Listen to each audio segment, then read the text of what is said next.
Jake Morrison first noticed the smoke from 3 miles away, a dark smudge against the azure New Mexico sky. He pulled his chestnut gelding to a halt on the ridgeline, the animal's sides heaving from the steep climb. 20 years as a frontier scout had taught him that smoke rising straight and black rarely meant good news. "What do you think, Chester?" Jake muttered to the horse, who flicked an ear in response. "Another ranch raid." Jake unslung his Winchester 73 from the saddle horn and levered a round into the chamber. At 58, his eyes weren't what they used to be, but they could still pick out details most men half his age would miss. Through his brass spyglass, he scanned the distant plume rising from a small valley nestled between twin mesas. The Apache encampment. A knot formed in Jake's gut. Chief Red Horse's people had been peaceful for years, trading with settlers and keeping to the agreement they'd made with the territorial governor. Whatever was happening down there wasn't some random skirmish, it was deliberate. Jake nudged Chester forward, keeping to the tree line as he descended. The smell hit him, first gunpowder burning hide and something else. Something sickeningly familiar from his days with the 7th Cavalry. Death. The village came into view as Jake rounded a limestone outcropping. What had once been a collection of 20-odd dwellings was now a smoking ruin. Bodies lay scattered among the charred remains of teepees and brush shelters. Women, children, old men. "Jesus Christ," Jake whispered, dismounting and drawing his Colt Navy revolver. He moved through the devastation with the careful precision of a man who'd seen too many ambushes. The attack couldn't have happened more than an hour ago. Some of the fires still burned hot. Whoever had done this might still be nearby. Jake knelt beside the body of an elderly man he recognized as one of Red Horse's counselors. The man's chest bore 3 bullet wounds, center mass professional work, not the random shooting of frightened settlers or drunken cowboys. These people had been executed. A strangled cry broke the eerie silence. Jake whirled, pistol raised, to see a figure dangling from the branch of a cottonwood at the village's edge. A noose around his neck, feet barely touching a overturned barrel, arms bound behind his back. And he was still alive. Jake sprinted across the camp, holstering his revolver as he ran. He reached the man, an Apache elder by his gray braids and ceremonial vest, and quickly steadied the barrel beneath his moccasins. "Hold on," Jake grunted, drawing his hunting knife and reaching up to saw at the rope. The elder's eyes, bloodshot and bulging, fixed on Jake with a mix of desperation and recognition. As the last fibers parted and the rope gave way, both men tumbled to the ground. Jake quickly loosened the noose and helped the man sit up. "Easy now. Deep breaths." The elder coughed violently, his throat bruised and raw. When he finally spoke, his voice was a ragged whisper. "Morrison, the universe has strange humor sending you." Jake's brow furrowed as he studied the man's weathered face. Recognition dawned slowly. Chotham Medicine, Chief Chotham. 20 years earlier, during a brutal campaign against renegade Apaches, Jake had encountered Chotham while scouting. Instead of reporting the medicine man's location to his commanding officer, which would have meant death for the Apaches, Jake had pointed him toward safe passage through army lines. It was a small act of conscience in a war filled with atrocities, but apparently not forgotten. "Water," Chotham rasped. Jake retrieved his canteen, helping the elder drink small sips. "Who did this?" Chotham's eyes darkened. "Men from Prosperity. The new town, the one built by the Iron Horse Bringer." Jake knew the place. Prosperity had sprung up seemingly overnight, 30 miles east along the planned route of the Transcontinental Southern, the newest railroad project slicing across the territory. Financed by Eastern money and political connections, it had transformed from a surveyor's camp to a burgeoning settlement in less than 6 months. Why? Jake pressed. Your people have been peaceful. Our land, Chotham gestured weakly toward the mesas. Sacred ground. Last month, men came with papers said railroad must go through our valley. Chief Red Horse refused. Yesterday, more men came with Governor Hathaway's signature. When we still refused. His voice trailed off, gaze sweeping across the carnage. Jake's jaw tightened. The law doesn't allow this, even with the governor's backing. Law? Chotham laughed bitterly, triggering another coughing fit. What law exists for Apache? Your courts do not hear our voices. Jake couldn't argue. He'd seen enough frontier justice to know Chotham spoke the truth. If the territorial governor was involved, no local judge would challenge him, especially not for dead Indians. I'll take you to Fort Sumner, Jake decided. The army commander there is a fair man. He'll— No! Chotham gripped Jake's arm with surprising strength. They left me alive for purpose. To make example when I am brought to town. They expect me to run to reservation where they will find me. Then they will hang me proper with witnesses to their justice. The old warrior's logic was sound. Jake had seen such strategies before. Then I'll take you somewhere safe. Mexico, maybe. Chotham shook his head. I cannot leave. Not yet. He reached inside his vest with trembling fingers and withdrew a folded piece of antelope hide cured to parchment softness. This is why our land is wanted, not just for railroad. Jake unfolded the hide to reveal what appeared to be a crude map decorated with symbols he didn't recognize except for one. In the corner, barely visible, was a military marking he knew all too well, the Army Corps of Engineers designation for a weapons cache. What is this? Jake asked, though he already suspected the answer. 20 summers ago, Chotham said, when your bluecoat chiefs fought against our people, they brought a new weapon. Not gun or cannon, something else. It made the air burn, turned warriors' skin to water, made blood come from eyes. Jake's blood ran cold. He'd heard rumors during his service, whispers of experimental weapons tested against hostile tribes, but had dismissed them as campfire tales. The weapon failed, Chotham continued. Wind changed. Many bluecoats also died. Their chiefs buried what remained beneath our sacred caves, made our people swear to keep others away, said the ground would be poison for many generations if disturbed. And now the railroad wants to cut through there, Jake concluded grimly. Chotham nodded.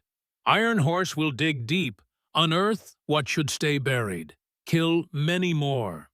Jake studied the old medicine man, looking for signs of delusion or confusion, finding none. His instincts, honed through decades on the frontier, told him Chotham was telling the truth, or at least what he believed was truth. I need to get you somewhere safe, Jake said finally. Then we can figure out what to do about this. He helped Chotham to his feet, supporting the elder's frail frame as they made their way toward Chester. The horse nickered nervously, sensing his rider's tension. Hold on, Jake said, easing Chotham down beside a fallen log. Let me check the perimeter before we leave. Make sure whoever did this is really gone. Jake climbed a nearby rise, scanning the horizon through his spyglass.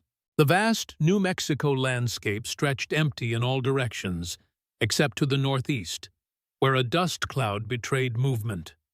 Riders. At least a dozen moving fast toward the village. Damn it, Jake muttered. He hurried back to Chotham.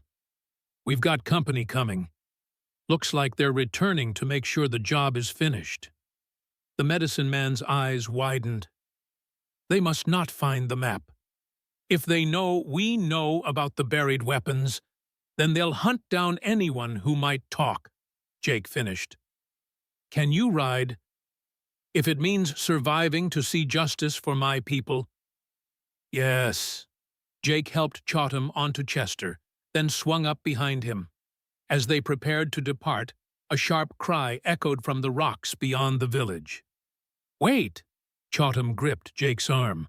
That is a woman's voice. Before Jake could respond, a figure emerged from the boulders, an Apache woman tall and lean with a rifle clutched in her hands.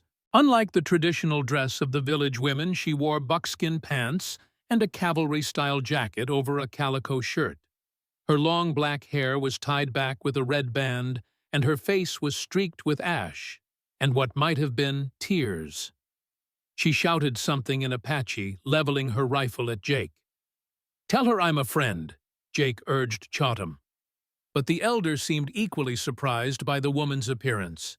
"Ayana," he called out. "Ayana, daughter of Swift Fox." The woman Ayana responded in rapid Apache, never lowering her weapon. Her eyes, dark and fierce, remained fixed on Jake. "She believes you are with the men who attacked us," Chatham translated. "She says to release me or die where you sit." "Tell her I'm trying to help you escape," Jake replied, keeping his hands visible. "Those men are coming back. We need to leave now." Chatham spoke to Ayana, whose expression shifted from hostility to suspicion to grudging acceptance. She lowered her rifle slightly. "She will come with us," Chatham said. "She does not trust you, but she trusts me." Jake nodded. "Fine, but we need to move. Now." Ayana approached cautiously, her movements betraying both wilderness training and formal education, an unusual combination Jake had rarely seen among the Apache. She swung up onto Chester behind Chatham, the gelding snorting at the additional weight. "Head south," Chatham directed. "There is a place in the canyons, safe for now." Jake guided Chester away from the devastated village, keeping to the rocky ground where they'd leave minimal tracks. As they crested a rise, a rifle shot cracked the air, kicking up dirt 20 yards to their right. "They've spotted us." Jake dug his heels into Chester's flanks, urging the horse to greater speed. More shots followed as the distant riders changed course now in clear pursuit. Jake kept Chester moving in a zigzag pattern, using every bit of terrain for cover. The horse, though burdened with 3 riders, responded gamely, perhaps sensing the urgency of their flight. They reached a dry creek bed that snaked between sandstone bluffs, offering temporary concealment. Jake pulled Chester to a halt in the shade of an overhang. "We can't outrun them," he said, breathing hard. "Not with 3 of us on one horse. We need to split up." "No." Ayana spoke in English for the first time, her accent subtle but distinct. "They will catch anyone alone." Jake assessed her quickly, the way she held her rifle, her alert posture, the calculating look in her eyes. This was no ordinary tribal woman. "You've had training," he observed. 5 years with Army Scouts," she replied coolly. "Before they decided Indians could not be trusted with guns." That explained her unusual attire and bearing. During a brief period following the Apache Wars, the Army had experimented with recruiting indigenous scouts, men and women alike. The program had been controversial and short-lived. "Then you know we're outmatched," Jake said. 12 men against the 3 of us, and Chatham is in no condition to fight." The medicine man had grown increasingly pale, his breathing labored. The trauma of near hanging and the hasty escape were taking their toll on his elderly frame. "I know a place," Ayana said after a moment. "A cave system, but it means crossing open ground." Jake checked his ammunition, 6 rounds in the revolver, 8 in the Winchester, and 20 spare cartridges in his saddlebags. Not enough for a prolonged engagement, but perhaps sufficient to cover their crossing. "Show me," he decided. Ayana pointed to a distant mesa separated from their position by a quarter-mile of exposed grassland. "There, northern face has hidden entrance." Jake calculated the risk. Their pursuers were still several minutes behind, having lost sight of them in the creek bed. If they moved fast, they might make it before being spotted again. Let's go. They set off, keeping Chester to a trot to avoid exhausting him completely. Jake scanned the terrain constantly, acutely aware of how exposed they were. The mesa loomed closer, its red sandstone face promising shelter if they could reach it. 300 yards from safety, Jake heard it, the distant thunder of hooves. Their pursuers had found their trail. "Ride," he urged, slapping Chester's rump. "I'll hold them off." Ayanna grabbed his arm. "You will die." "Maybe," Jake acknowledged, "but you two will live. Go." Something passed between them in that moment, a recognition, perhaps, of shared values despite their different worlds. Ayanna nodded once, taking Chester's reins and urging the horse forward with Chautam. Jake dismounted, positioning himself behind a boulder with his Winchester braced against the rock. The riders appeared on the horizon. Men in long dusters, wide-brimmed hats, pulled low rifles gleaming in the afternoon sun. Jake drew a deep breath, centered his sights on the lead rider, and squeezed the trigger. The rifle bucked against his shoulder.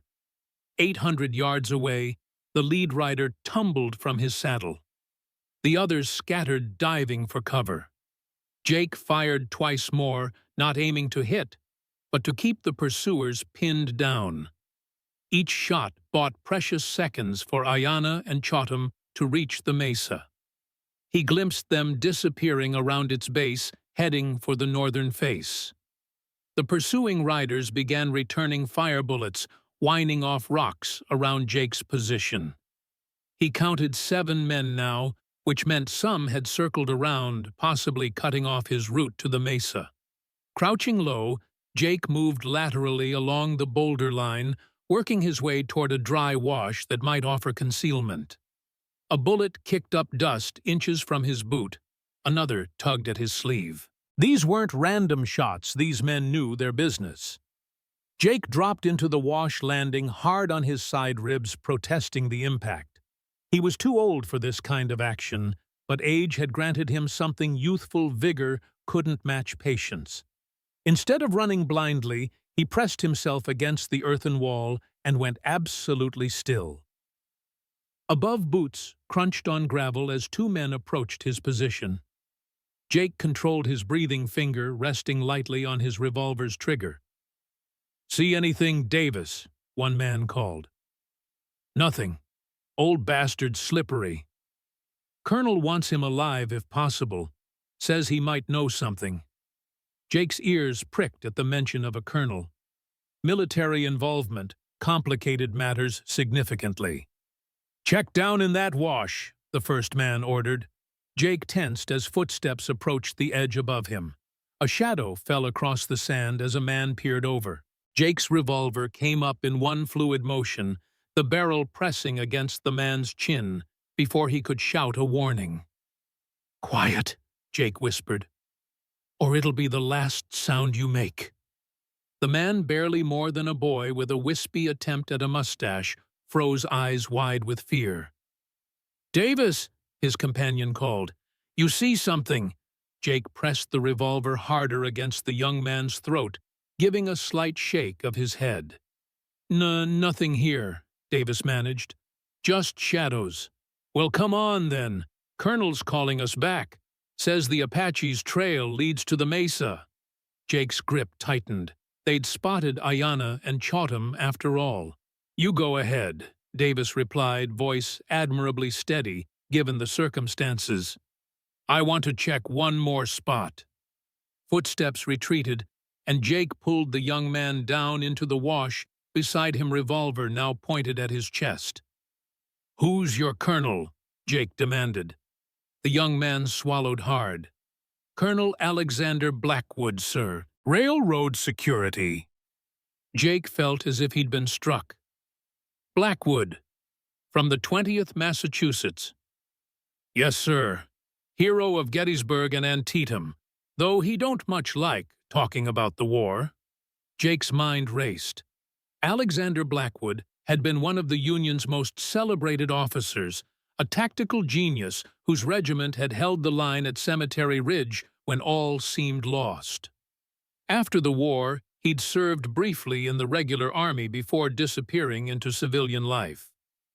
"What's Blackwood doing leading an attack on a peaceful Apache village?" Jake demanded. The young man looked confused. "Attack? We ain't attacked nobody. We're pursuing hostile Indians who murdered survey workers." It was Jake's turn to be confused. "What survey workers?" "3 men found dead yesterday morning along the railroad route. Arrows in 'em. Colonel said it was Red Horse's people, that they'd been threatening the survey crew for weeks." Jake's jaw tightened. "Those hostile Indians were mostly women and children. I saw their bodies myself.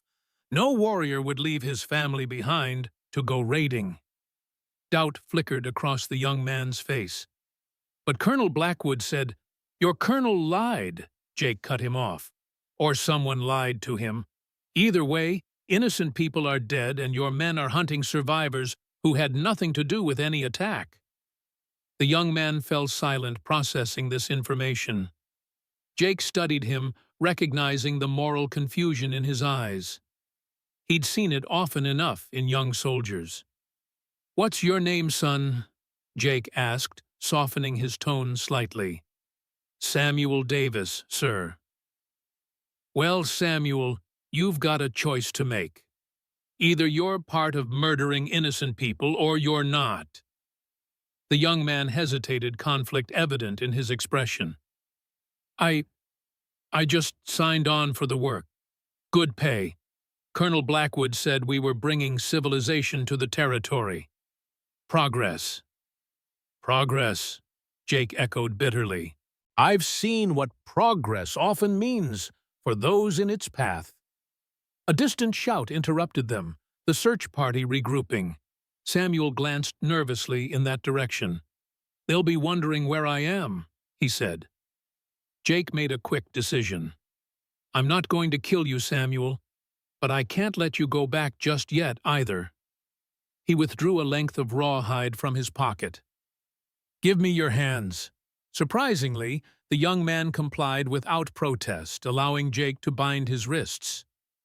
"What are you going to do with me?" "Take you to see something," Jake replied, helping him to his feet. "Then you can decide where your loyalties lie." Jake guided his prisoner toward the mesa, keeping to the cover of the wash as long as possible. When they emerged, the search party was nowhere in sight, likely circling around to the mesa's northern face, where they'd tracked Ayana and Chowtam. "Move quickly," Jake urged, keeping his revolver trained on Samuel more for show than necessity. The young man seemed genuinely troubled by Jake's account of the village massacre, his certitude shaken. They reached the mesa's western edge as the sun began its descent, casting long shadows across the landscape. Jake scanned the rocky face, looking for any sign of Ayana or a hidden entrance. "Hello?" he called softly. "Ayana Chowtam." For several long moments, there was no response. Then a sliver of darkness appeared in what had seemed solid rock, a narrow crevice barely wide enough for a man to slip through sideways. Ayana's face appeared in the opening. "You survived," she observed, sounding mildly surprised. Her gaze shifted to Samuel. "Who is this?" "One of Blackwood's men," Jake explained. "He may be useful, and I couldn't leave him to alert the others." Ayana's expression hardened. "Bring him, quickly!" Jake pushed Samuel toward the crevice. "Go on, and remember I'm right behind you with a loaded gun." The opening led to a narrow passage that twisted deeper into the mesa, eventually widening into a natural chamber, where Chowtam sat beside a small fire.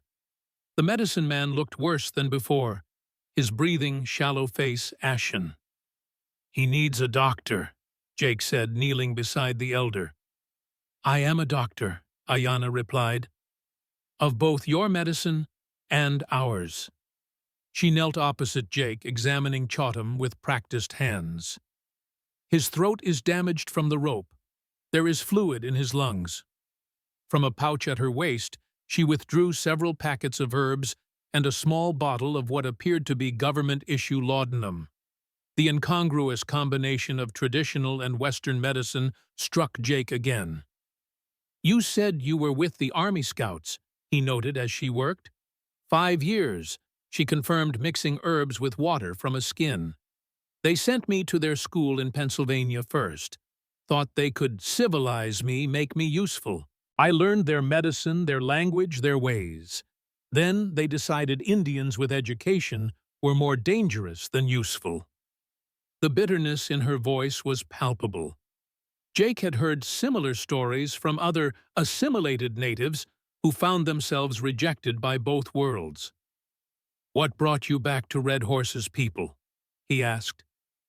"My father died," she said simply. "I came home for his burial.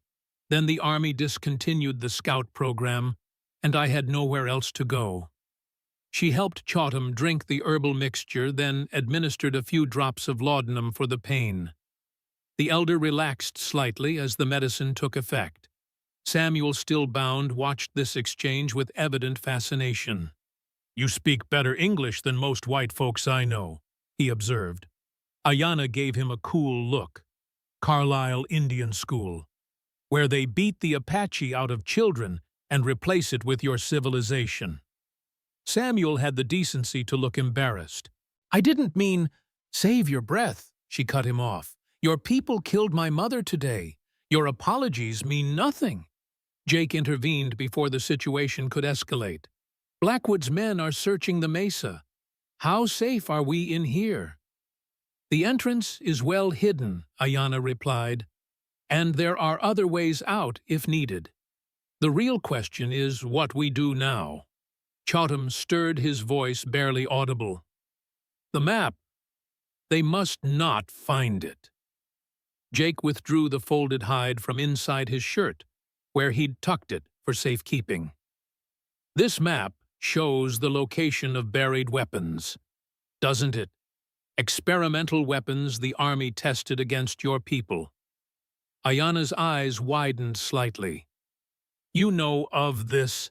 "I've heard rumors," Jake admitted. "Never wanted to believe them. But if it's true, and the railroad excavation uncovers these weapons—" "Many will die," Chautam whispered. "Not just Apache, everyone within many days' ride." Samuel shifted uncomfortably. "What kind of weapons?" Colonel Blackwood never mentioned any weapons. "Just that the railroad had to go through this valley because of the terrain. Said it was the only viable route." "There are many routes," Ayanna said flatly, "but only one with a sacred Apache burial ground that hides America's shameful secret." Jake studied the map more carefully. The symbols were unfamiliar, but the topographical features were clear enough: the twin mesas, a series of caves, and the marking he recognized from his Army days. "If what Chautam says is true, we need to bring this to the proper authorities," Jake decided. "The Army commander at Fort Sumner or the federal marshal in Santa Fe." "And who would believe us?" Ayanna challenged. "An old Apache, a half-breed scout, and a frontier relic against Colonel Blackwood and Governor Hathaway." The harsh assessment stung, but Jake couldn't argue with her logic. In the territories, power and connections mattered more than truth. "Then we need proof," he said. "Something concrete that can't be dismissed." Chautam's hand closed around Jake's wrist with surprising strength. "There is proof. In the sacred cave, remains of soldiers who died testing the weapon. Their bones still wear blue coats." A chill ran through Jake at the image. "How far is this cave?" "1 day's journey north," Ayanna answered, "through difficult country." Samuel cleared his throat. "Colonel Blackwood won't stop looking for you. He's determined when he sets his mind to something." "Why does that not surprise me?" Jake muttered. He'd known men like Blackwood during the war, brilliant, driven, and utterly convinced of the righteousness of their cause, whatever the cost. "We should rest tonight," Ayanna suggested. "Leave before dawn. The sacred caves are our best hope now." Jake nodded, then turned to Samuel. What about you? I can't keep you prisoner indefinitely. The young man looked troubled. I don't know what to believe anymore. I signed on with Colonel Blackwood because he promised good wages and a chance to be part of something important. Building the future. He glanced at Ayanna. But if what you say about the village is true... It is true, she said flatly. Go see for yourself if you doubt. Samuel shook his head. I believe you. No one could fake the kind of pain in your eyes. He straightened his shoulders slightly. Untie me. I want to help. Jake studied him carefully, looking for any sign of deception. Finding none, he cut the rawhide binding the young man's wrists. Thank you, Samuel said, rubbing circulation back into his hands. So, what's the plan? Before Jake could answer, a low rumble echoed through the cave, followed by the unmistakable sound of an explosion somewhere outside.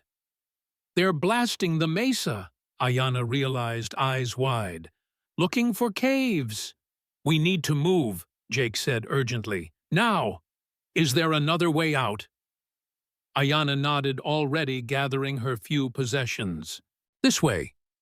She led them deeper into the cave system, the passage narrowing until they were forced to proceed single file. The air grew colder, damper, the only light coming from a small torch Ayanna had fashioned. Another explosion shook the mesa closer this time, dust and small rocks showering down from the ceiling. Faster, Jake urged, supporting Chotham, who was struggling to keep pace. The passage suddenly opened into a larger chamber with a narrow fissure in the ceiling through which stars were visible. A crude ladder of branches and rawhide led upward. This opens on the mesa's top, Ayanna explained. We can descend the far side where they won't expect us. One by one, they climbed the ladder, Jake going last to help Chotham navigate the difficult ascent. As they emerged onto the mesa's flat top, the cool night air washed over them, carrying the scent of sage and juniper. And gunpowder. Jake froze instinctively, reaching for his revolver. Too late, he realized they had walked into a trap. Standing 20 yards away, illuminated by the moon and several lanterns, stood a tall figure in a Union colonel's greatcoat, despite the warm evening. His silver hair and beard were impeccably trimmed, his posture military straight, despite his age. Flanking him were a dozen armed men, rifles aimed at Jake's group. Jake Morrison, the man said, his cultured Boston accent incongruous in the New Mexico wilderness. It's been, 20 years? You look terrible, old friend. Jake's hand moved away from his weapon. There was no point in resistance now. Alexander Blackwood. Wish I could say it's good to see you. Blackwood smiled thinly. Still the frontier philosopher, I see. Though I admit I'm curious why a decorated Army scout is helping Apache fugitives. Maybe because they're innocent people whose village was massacred on your orders, Jake replied evenly. Blackwood's expression didn't change, but something flickered in his eyes. Progress requires difficult decisions, Jake. You, of all people, should understand that. Progress? Jake echoed bitterly. Is that what you call murdering women and children? A muscle twitched in Blackwood's jaw. You always did have a simplistic view of the world. Black and white. Good and evil. He gestured to his men. Secure them. Gently with the old Apache, he has information we need. As the armed men moved forward, Samuel stepped in front of Ayanna and Chotham. Colonel Blackwood, sir, there's been a mistake. These people aren't responsible for the surveyor's deaths. Blackwood's gaze settled on the young man. Davis, I was beginning to think we'd lost you. His eyes narrowed slightly. It appears we have, in a manner of speaking. Sir, if you'd just listen. Enough! Blackwood cut him off. I'm disappointed, Samuel. Your father spoke so highly of your character. Jake glanced sharply at Samuel, whose face had gone pale at the mention of his father. "My father?" Samuel whispered. "Indeed," Blackwood replied. "Samuel Morrison, though he went by Sam in the army." Jake felt as if the ground had disappeared beneath his feet. He stared at the young man, no longer Samuel Davis, but Samuel Morrison, his son. The boy he hadn't seen in 15 years now, a grown man standing before him. His Samuel, turned slowly to face Jake. Shock and disbelief etched across features that Jake now recognized as a younger version of his own. "Dad," he whispered. Blackwood's smile was cold with satisfaction.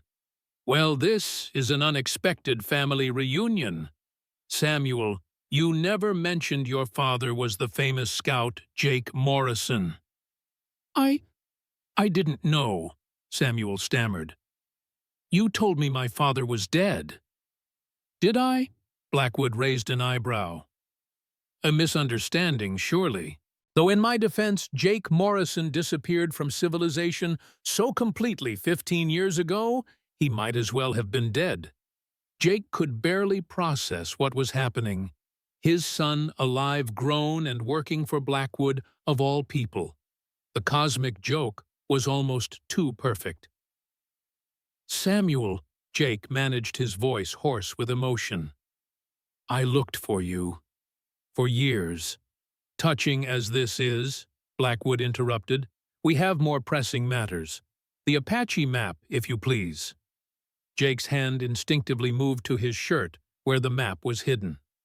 Blackwood noticed the gesture and smiled. "So you do have it? Excellent. That will make things much simpler." "What do you want with it?" Jake demanded. "What's your interest in old Army weapons tests?" Something dangerous flashed in Blackwood's eyes. "You always were too perceptive for your own good, Jake."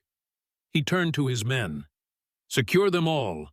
We're returning to prosperity." As the armed men closed in, Jake locked eyes with his son, seeing confusion, anger, and a lifetime of questions reflected there. 15 years of separation culminating in this absurd, tragic moment. "Samuel," Jake said urgently, "whatever you've been told about me about what happened—" "Enough talk," Blackwood ordered. "Bind them." Rough hands seized Jake from behind.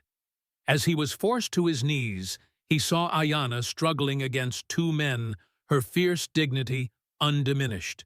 Beside her, Chautam had collapsed, the exertion too much for his injured body. The last thing Jake saw before a blow to the head sent him spiraling into darkness was his son's face, a perfect blend of Jake's features and his mother's eyes, watching him with an expression that might have been regret. Het van moord tiptok sang van hij. I've written part 1 of Traces in the Wind, following your requirements for a cinematic storytelling style with deep character development and strong historical grounding in the American West. The story establishes Jake Morrison as our protagonist, a former cavalry scout now living as a solitary frontiersman who discovers the aftermath of an Apache village massacre. The narrative introduces the key characters. Jake Morrison, 58, former Army scout struggling with his place in a changing West. Ayanna, a strong, educated Apache woman with both traditional and Western medical training.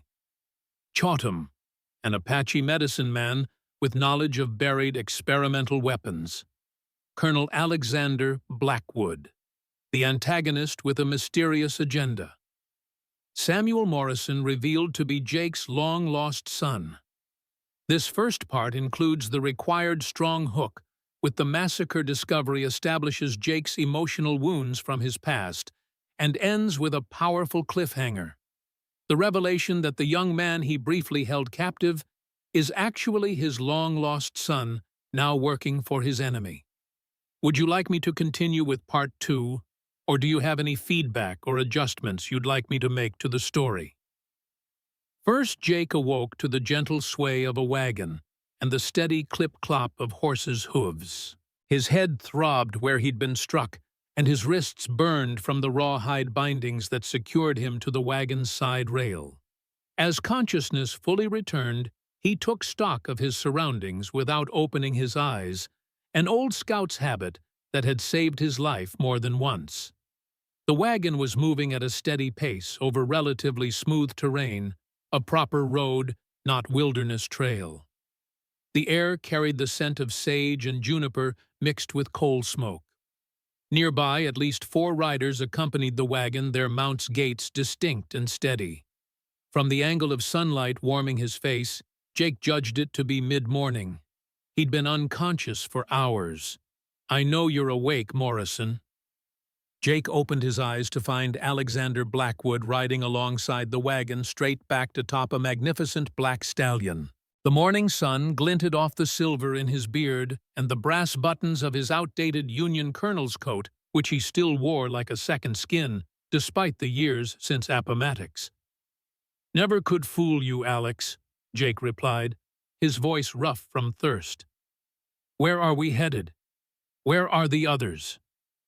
Blackwood gestured ahead where the silhouette of a town was taking shape on the horizon. "Prosperity, my town. As for your Apache friends, they're in the wagon behind us.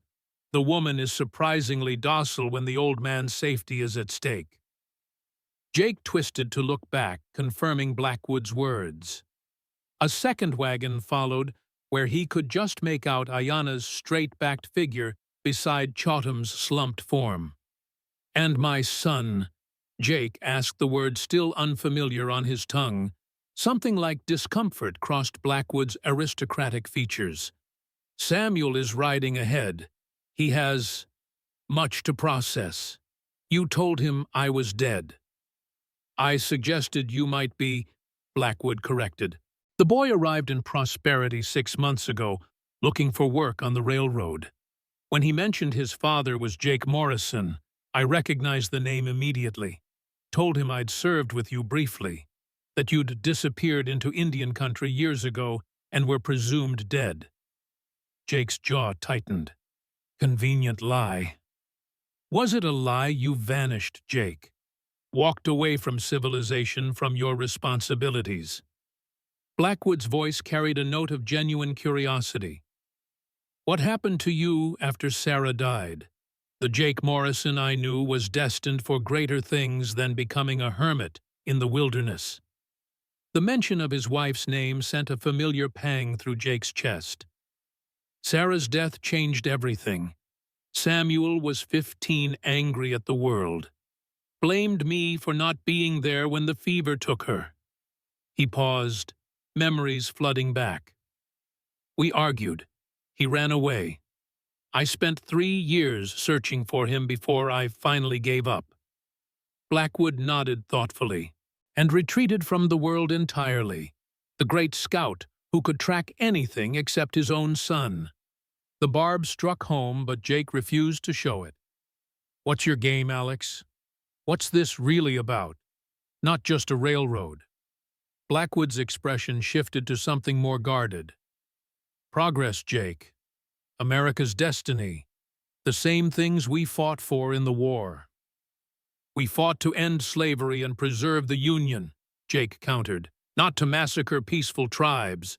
Don't be naive. We fought to ensure America would become the greatest nation on earth." Blackwood swept his arm toward the approaching town. "Look at what we're building here. In 5 years, Prosperity will be the gateway to the Southwest. In 20, it could rival Denver or even Chicago." As they drew closer, Jake could see Prosperity in greater detail. It was unlike any frontier town he'd encountered, organized in a perfect grid with substantial brick and stone buildings instead of the usual hasty wooden structures. A large rail yard dominated the eastern approach, where a steam locomotive gleamed in the morning sun.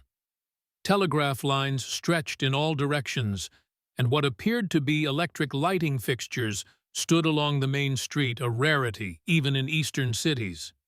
"Impressive," Jake admitted grudgingly, "but built on blood."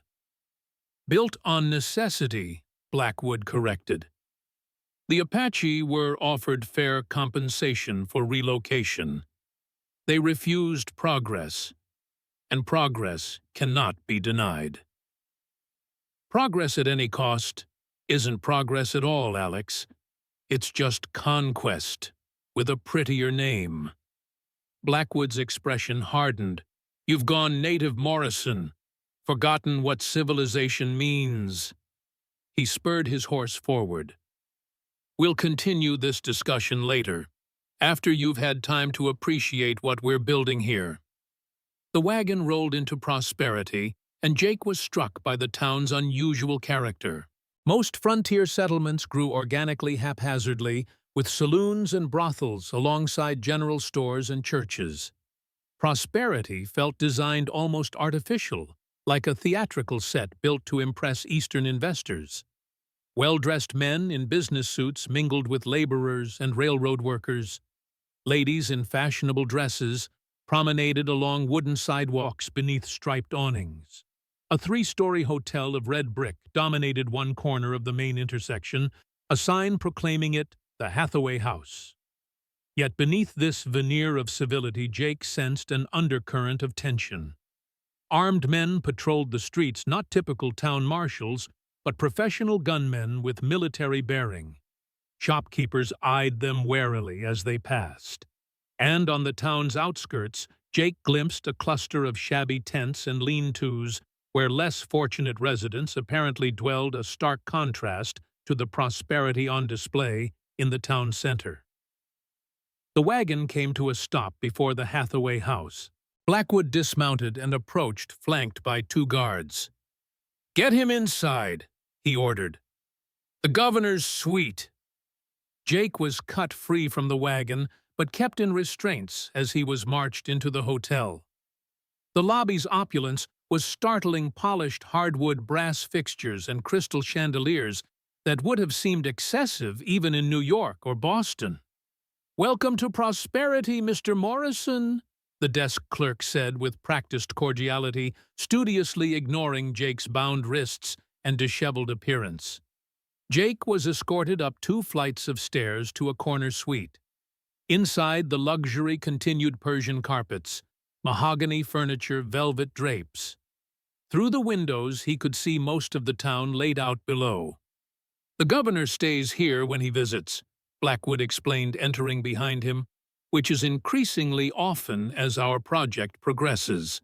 "Quite a prison cell," Jake observed. "Not a prison, Jake. Consider yourself my guest." Blackwood nodded to one of the guards who cut Jake's bindings. "You're free to move about the hotel and the town, under escort, of course. I only ask that you keep an open mind about what we're creating here." Jake rubbed his wrists, eyeing Blackwood suspiciously. "And Ayanna and Chatham. The old man requires medical attention. He's being treated by our town doctor. The woman remains with him, under guard." "Why this charade, Alex? Why not just lock us up properly?" Blackwood smiled thinly. "Because I want you to understand, Jake. To see the vision. Perhaps even to join us."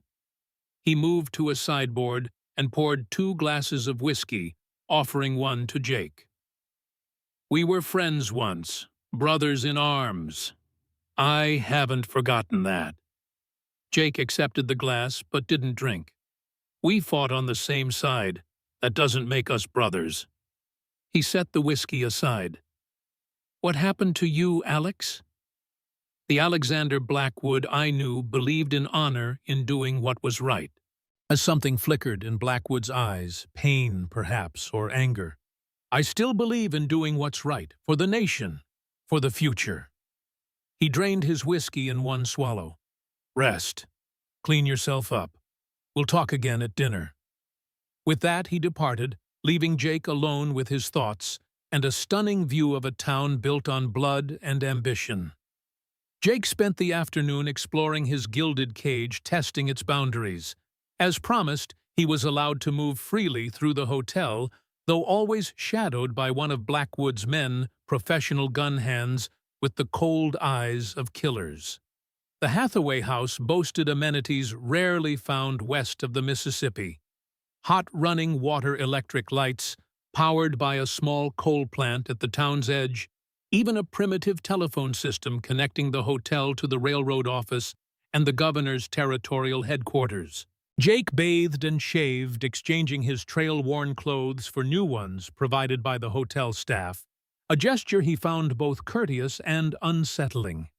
Standing before the mirror in a crisp white shirt and black broadcloth suit, he barely recognized himself. The face that stared back was weathered by decades of sun and wind silver threading through his once dark hair and mustache, eyes that had seen too much death, too much betrayal. A soft knock interrupted his reflection. Opening the door, he found himself face to face with his son. Samuel Morrison stood awkwardly in the hallway, his posture rigid with tension. At 35, he was a man in his prime, tall and broad-shouldered like his father, but with Sarah's gentle features softening his face. He wore the uniform of a railroad engineer blue jacket with brass buttons, striped waistcoat, polished boots. "May I come in?" he asked stiffly. Jake stepped aside, heart pounding. For 15 years he had imagined this moment, rehearsed what he would say. Now that it had arrived, words failed him. Samuel entered, maintaining a careful distance. His gaze swept the room, avoiding direct eye contact with Jake. "Colonel Blackwood suggested we speak before dinner," he said, voice carefully controlled. "To clear the air."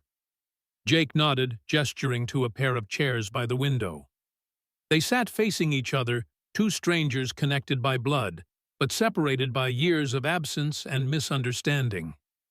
"You look like your mother," Jake said finally. Samuel's jaw tightened. "Don't talk about her. Sam." "It's Samuel," he corrected sharply. "Only my friends call me Sam."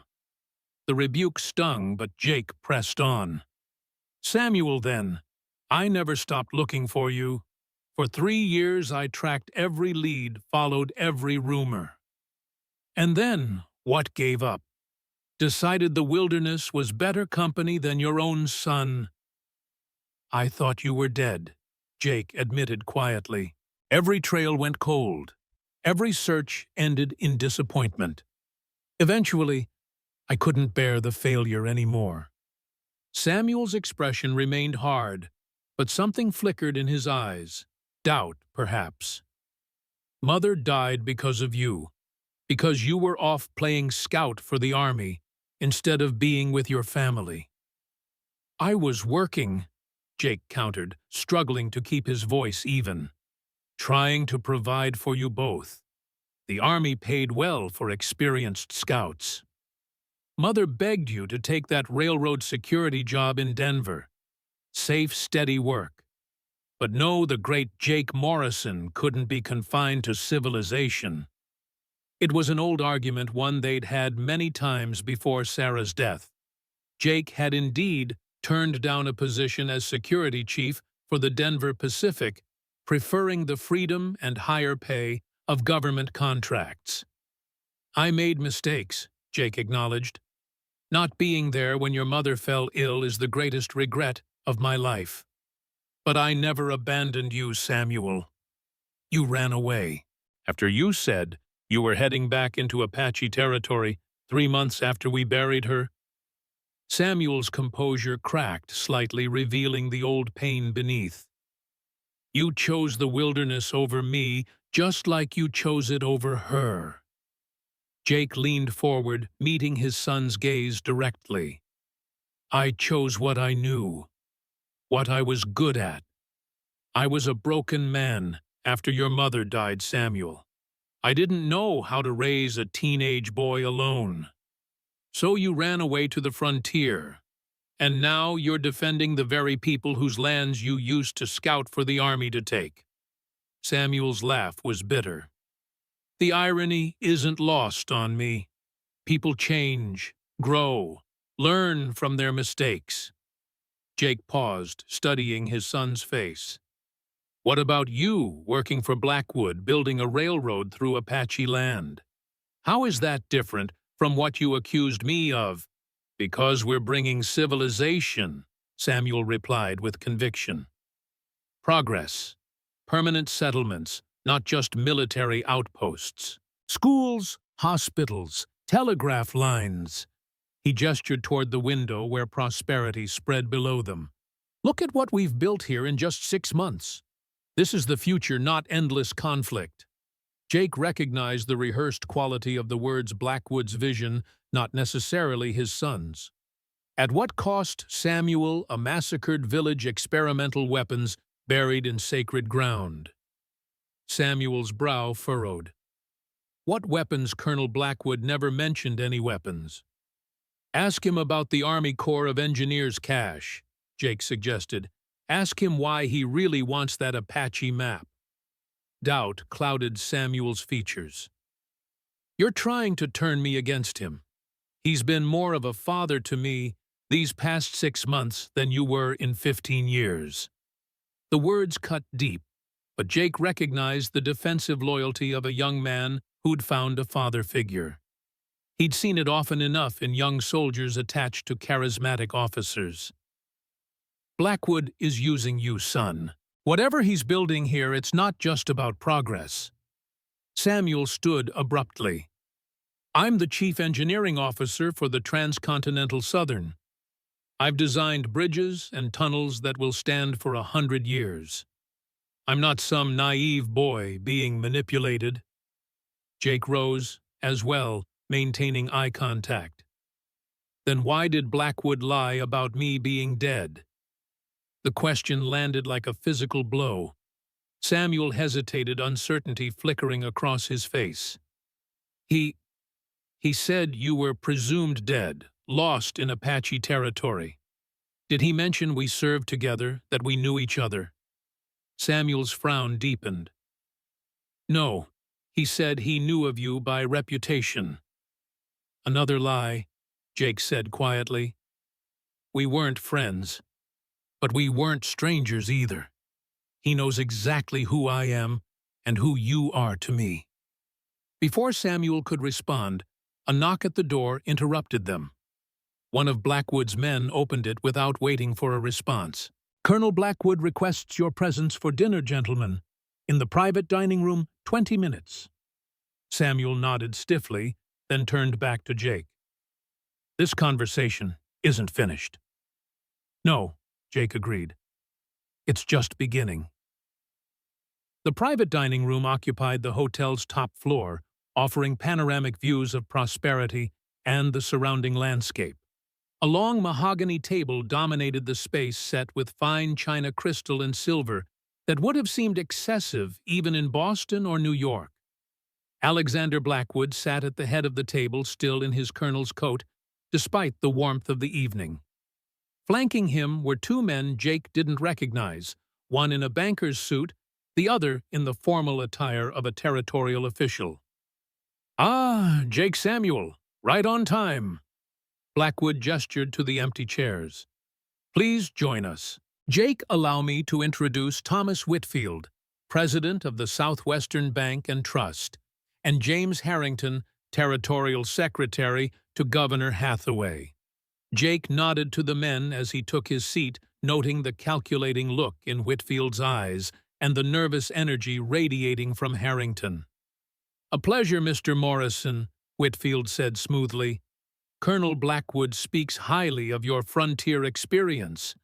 Does he? Jake replied dryly. How uncharacteristic. Blackwood smiled thinly. Jake and I have a complicated history, but I've always respected his skills, if not always his judgment.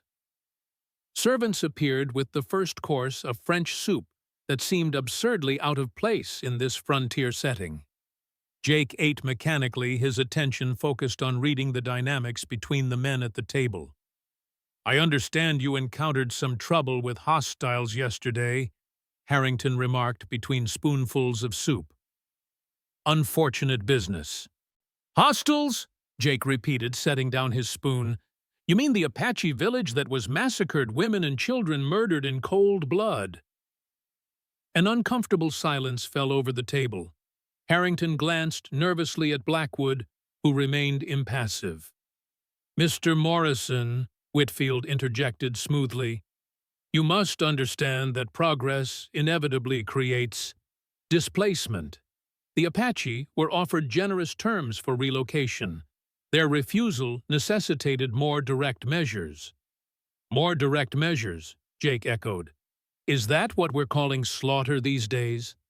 Samuel shifted uncomfortably in his seat, but remained silent. "Your sentimentality is misplaced, Jake," Blackwood said.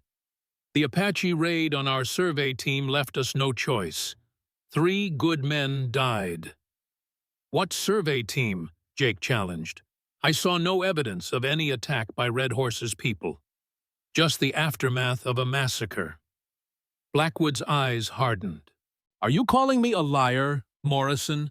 "I'm suggesting you've been misinformed," Jake replied carefully, aware of the danger in directly challenging Blackwood before his associates. "Or perhaps misled by those eager to remove obstacles to your railroad." Whitfield cleared his throat. "Gentlemen, perhaps we should focus on the future rather than debating the past. The transcontinental Southern represents the greatest opportunity this territory has ever seen." "Indeed," Harrington agreed eagerly. "Governor Hathaway himself has staked his political future on this project. The economic benefits will transform the region." Jake studied the territorial secretary. "And the governor's personal benefits. I understand he's acquired substantial land holdings along the proposed route." Harrington flushed. "The governor's investments are a matter of public record and perfectly legal." "Legal, perhaps," Jake conceded. "Ethical is another question entirely." Blackwood intervened smoothly. "Jake has always been a moral purist, one of his more charming qualities." He turned to a servant. "Bring the main course and more wine for our guests." As the dinner progressed through several elaborate courses, the conversation shifted to technical aspects of the railroad construction. Samuel, initially quiet, gradually engaged with increasing animation as he described the engineering challenges of crossing the territory's difficult terrain. "The bridge across the Rio Colorado will be my masterpiece," he explained, eyes bright with pride. 1,700 feet of steel and stone supporting trains weighing over 200 tons. Nothing like it exists west of the Mississippi. Jake watched his son with a mixture of pride and sadness. Samuel had clearly found his calling in engineering, developing a talent Jake had glimpsed in the boy's childhood fascination with building and design. Yet that passion was now being channeled into Blackwood's ambitions, whatever they might truly be. "And the tunnel through Apache Pass," Blackwood prompted. "Tell them about that, Samuel." Samuel hesitated briefly, glancing at Jake. "The tunnel is challenging. The geological surveys indicate unstable rock formations, possible underground water sources. But nothing that can't be overcome with proper application of dynamite and determination," Blackwood added. "Right, Samuel." "Yes, sir, though the excavation will be more extensive than initially planned." Samuel's expression grew troubled. "The latest surveys suggest we'll need to dig much deeper than anticipated." Jake caught the significance immediately. "How deep?" "At least 80 feet in some sections," Samuel replied. "Far more than standard practice." Blackwood interjected smoothly. "The technical details are hardly dinner conversation. The point is, we're making remarkable progress despite the local resistance." The meal concluded with brandy and cigars, the conversation drifting to politics and the territory's bid for statehood. Throughout, Jake observed the dynamics between Blackwood and his associates. Whitfield, the banker, clearly saw himself as an equal partner, while Harrington deferred to Blackwood with almost obsequious respect. As the evening wore on, Jake found his thoughts turning to Ayana and Chotham. "Where are my companions being held?" he asked during a lull in conversation. "Your Apache friends are quite comfortable," Blackwood assured him. "The old man is receiving medical care, and the woman is free to attend him." "I'd like to see them." Blackwood studied Jake over the rim of his brandy glass. "Tomorrow, perhaps. Tonight, I thought you might appreciate some time with your son." He stood signaling the end of dinner. "Samuel, why not show your father the model of the transcontinental Southern? I believe he'll find it illuminating." Samuel nodded, though Jake detected reluctance in his posture. "Of course, Colonel." As they left the dining room, Whitfield pulled Blackwood aside for a private word. Jake paused in the doorway, straining to catch their conversation. "The governor is growing impatient," Whitfield murmured. "He wants assurances the project will meet the October deadline." "The governor will have his railroad," Blackwood replied coldly, "and his profits. Remind him that some matters require delicate handling. And the Apache problem is being addressed permanently." The exchange confirmed Jake's suspicions. Whatever Blackwood's true objectives, they involved more than railroad construction and boded ill for the remaining Apache in the territory. Samuel led Jake to a large room on the hotel's ground floor that had been converted into a project office. Maps and technical drawings covered the walls, and a massive table dominated the center, bearing a detailed scale model of the railroad's route through the territory. "Impressive," Jake acknowledged, genuinely moved by the craftsmanship evident in the model. "Your design?" Samuel nodded professional pride, briefly overcoming his emotional reserve. "Every bridge, tunnel, and grade. Took me 3 months to complete." Jake studied the miniature landscape, recognizing landmarks he'd known for decades. The railroad cut a straight path through terrain he knew to be treacherous, impossible grades, unstable ground, flash flood zones. Yet in Samuel's design, these obstacles were overcome with elegant engineering solutions. "You've become a fine engineer," Jake said quietly. "Your mother would be proud." Something softened in Samuel's expression. "She always encouraged my drawing. Remember the bridge I built across Miller's Creek when I was 10? Used nothing but fallen logs and rope." "I remember." Jake smiled at the memory. "It held both of us. Your mother was terrified we'd both drown, but you insisted it was sound." For a brief moment, the years of separation melted away. Then Samuel's expression hardened again as he pointed to a section of the model representing Apache Pass. "This is where we're currently working. The tunnel will connect Prosperity to the eastern markets, reducing travel time by nearly 2 weeks." Jake examined the area, recognizing it as the same region marked on Chotham's map. "This tunnel goes directly beneath sacred Apache grounds." "All necessary permissions have been obtained," Samuel replied stiffly. "The governor himself signed the final order." "Did Blackwood tell you what's buried there?" Samuel frowned. "Mineral deposits.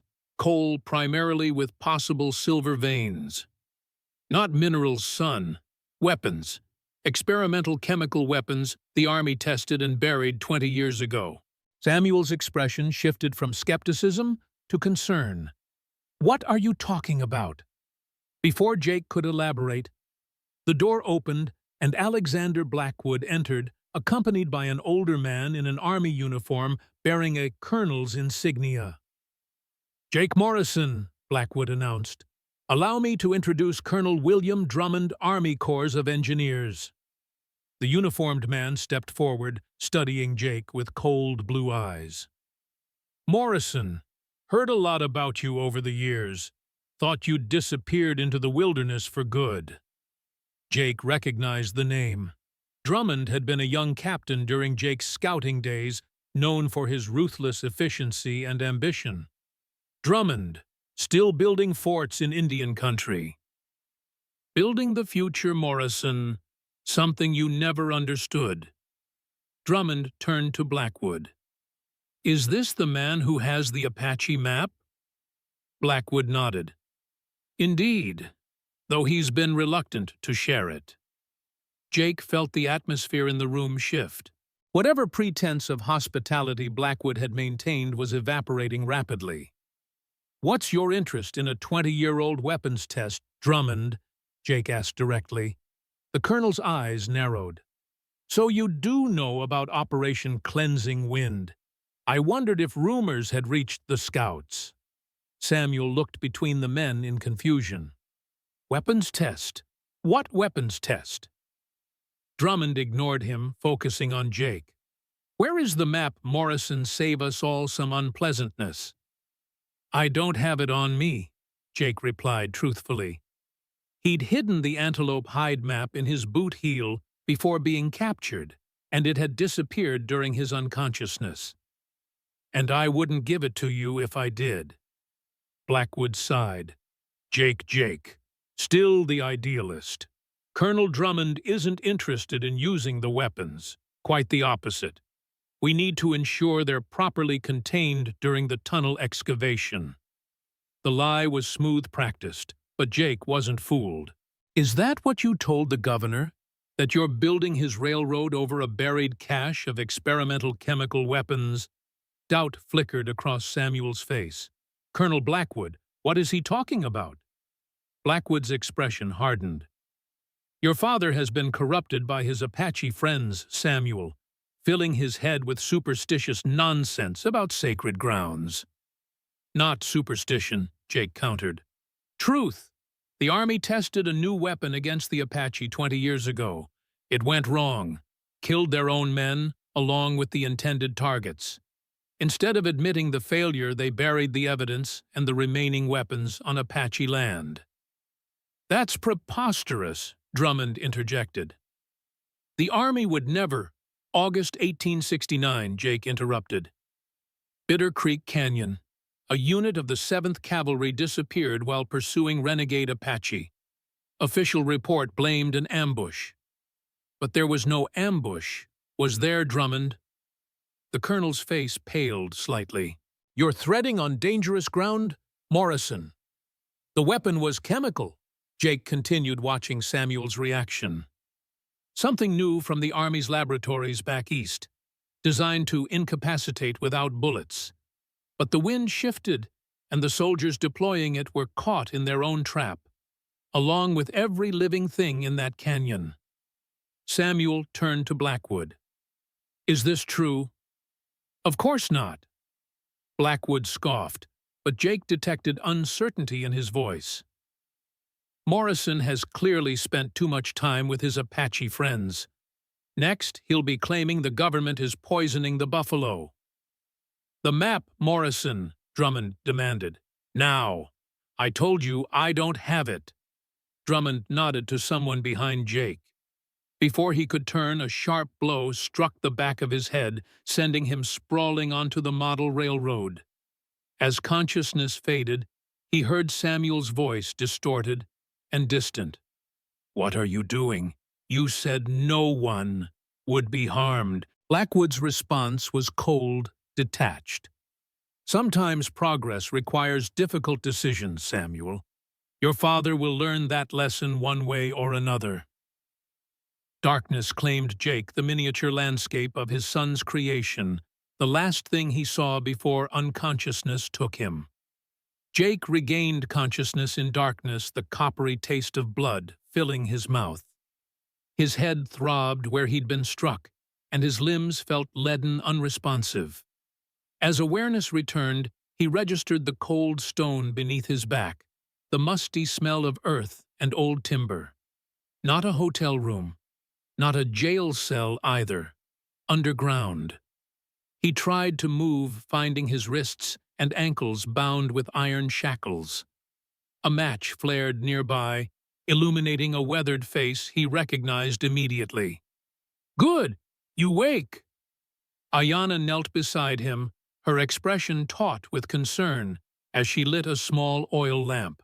The weak light revealed their surroundings, a storage cellar beneath some building walls of rough-hewn stone shelves lined with canned goods and supplies. "Where are we?" Jake croaked, his throat parched. "Beneath the town hall," Ayanna replied, helping him sit up. "They brought you here 3 hours ago. You were bleeding badly from the head." Jake touched his temple, feeling the crusty remnants of dried blood and a crude bandage. "Your work," she nodded. "They allow me to treat you. Colonel Blackwood says you are more valuable alive." "Valuable," Jake echoed bitterly. "As what bait leverage against Samuel?" "Both, perhaps." Ayanna offered him water from a tin cup. "Your son came earlier, while you were unconscious. He argued with the guards, demanded to see you." Something like hope stirred in Jake's chest. Did they let him in? No. The colonel's men said they had orders. She paused, studying Jake's face. "He called you father, not Morrison, not the prisoner." "Father." Jake absorbed this information, trying not to read too much into it. "Where's Chowtam?" Ayanna's expression darkened. "Separate cell. His condition worsens. The town doctor gives him morphine, nothing more. Says an old Indian is not worth wasting medicine." "Damn them," Jake muttered, testing his chains. Solid iron anchored deep in the stone floor. No chance of breaking free without tools. "What does Blackwood want from us?"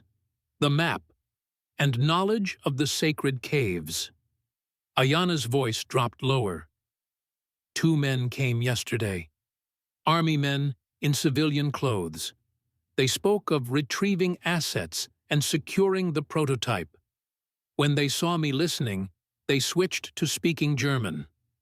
Jake frowned. "German? You're sure? 5 years at Carlisle School. They taught us German as well as English." Her mouth twisted in a bitter smile. "To make us proper Americans." Jake processed this new information. German-speaking military men involved in a secret weapons recovery would explain Blackwood's interest and the Army's involvement, but raised more questions than it answered. "Have you seen Samuel since they brought me here?" Ayanna shook her head. "Only at the door, arguing with guards." She hesitated. "He looks like you, especially when angry." Despite everything, Jake smiled slightly. His mother always said the same thing. The smile faded as he recalled his last moments of consciousness. Blackwood is lying to him, using him. "As your government has used us all," Ayanna observed without rancor, simply stating what she saw as fact. "The young see only the promise of the future, not its cost." A key rattled in the lock, and Ayanna quickly moved away from Jake, adopting a submissive posture as the door swung open. Colonel William Drummond entered, flanked by 2 armed guards. "Conscious, I see," Drummond observed. "Good. We have matters to discuss, Morrison." "Don't recall having much to say to you, Drummond." The colonel smiled thinly. "That will change." He turned to Ayanna. "Leave us." "The woman stays," Jake countered. "Or I tell you nothing." Drummond considered this, then nodded. "She can stay. It makes no difference." He pulled a wooden crate closer and sat regarding Jake with clinical detachment. "You've become a problem, Morrison. You and your Apache friends. Murdered any more women and children lately?" Colonel Drummond didn't rise to the bait. "The operation at Red Horse's village was regrettable but necessary. They were sitting on something they didn't understand, something vital to national security. Weapons you tested on them 20 years ago," Jake said. "Weapons that failed." "Not failed," Drummond corrected. "Proved too effective, too indiscriminate." He leaned forward. "Do you know what we called it, Project Pax Americana? Peace through superior weaponry. The ultimate deterrent." "What kind of weapon?" Jake demanded. "What did you use on those people?" Drummond's expression turned reflective, almost nostalgic. "Something revolutionary. A chemical compound that, when aerosolized, affects the human nervous system, renders combatants unconscious within minutes. No blood, no bullets. Just sleep." "But it didn't work that way," Jake guessed. "Did it?" "There were unforeseen complications." Drummond's clinical detachment slipped, revealing something like regret. The compound proved unstable in field conditions. Instead of temporary unconsciousness, it caused hemorrhaging tissue degradation, fatal in most cases. Jake remembered Chotham's description air that burned skin, turning to water blood from the eyes. "You created a poison gas." "We created a peacekeeping tool that needed refinement," Drummond corrected sharply. "The test subjects were hostiles already sentenced to death for attacks on settlers. The Army personnel were acceptable losses in the pursuit of a greater goal." Jake felt sick.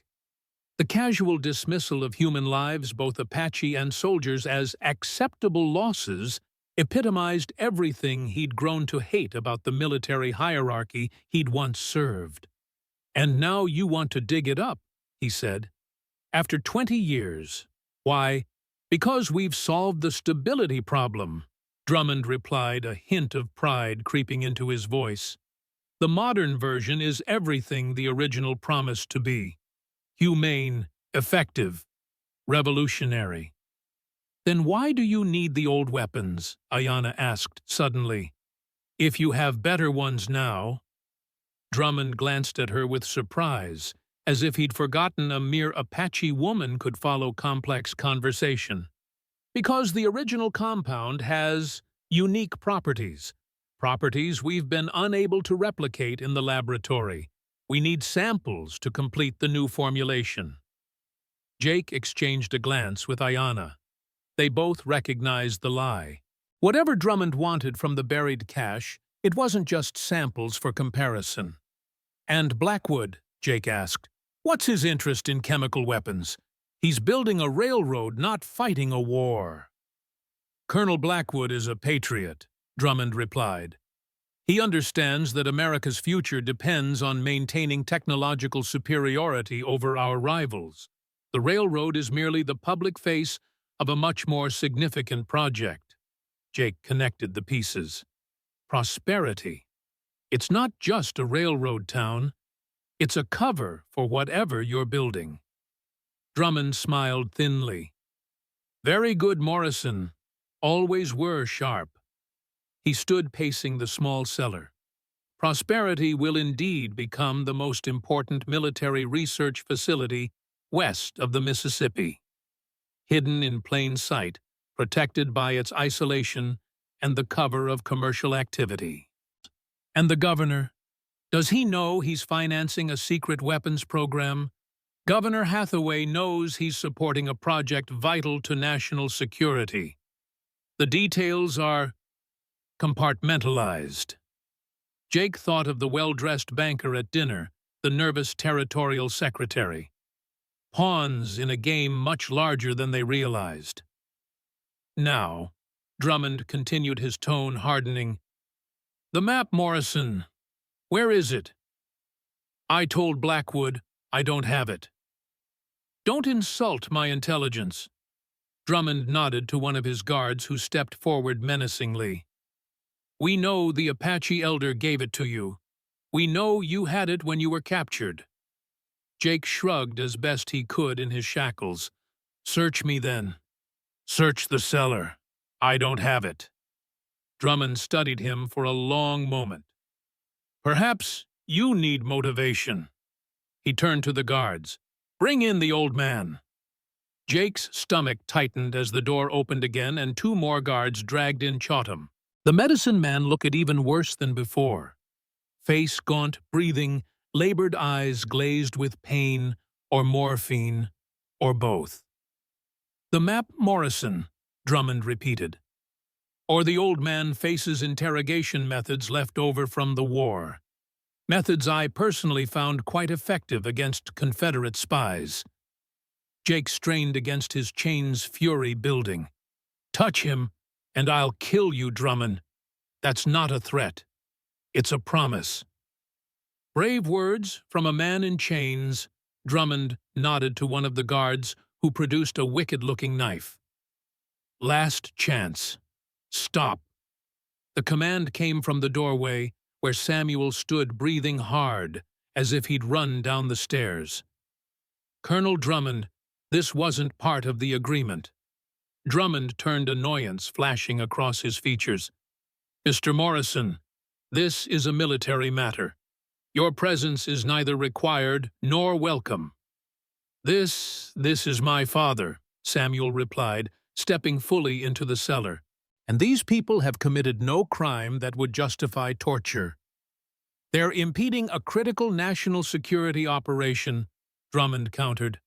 That's reason enough. Samuel moved to stand between Drummond and Chautham. Colonel Blackwood assured me they would be treated humanely.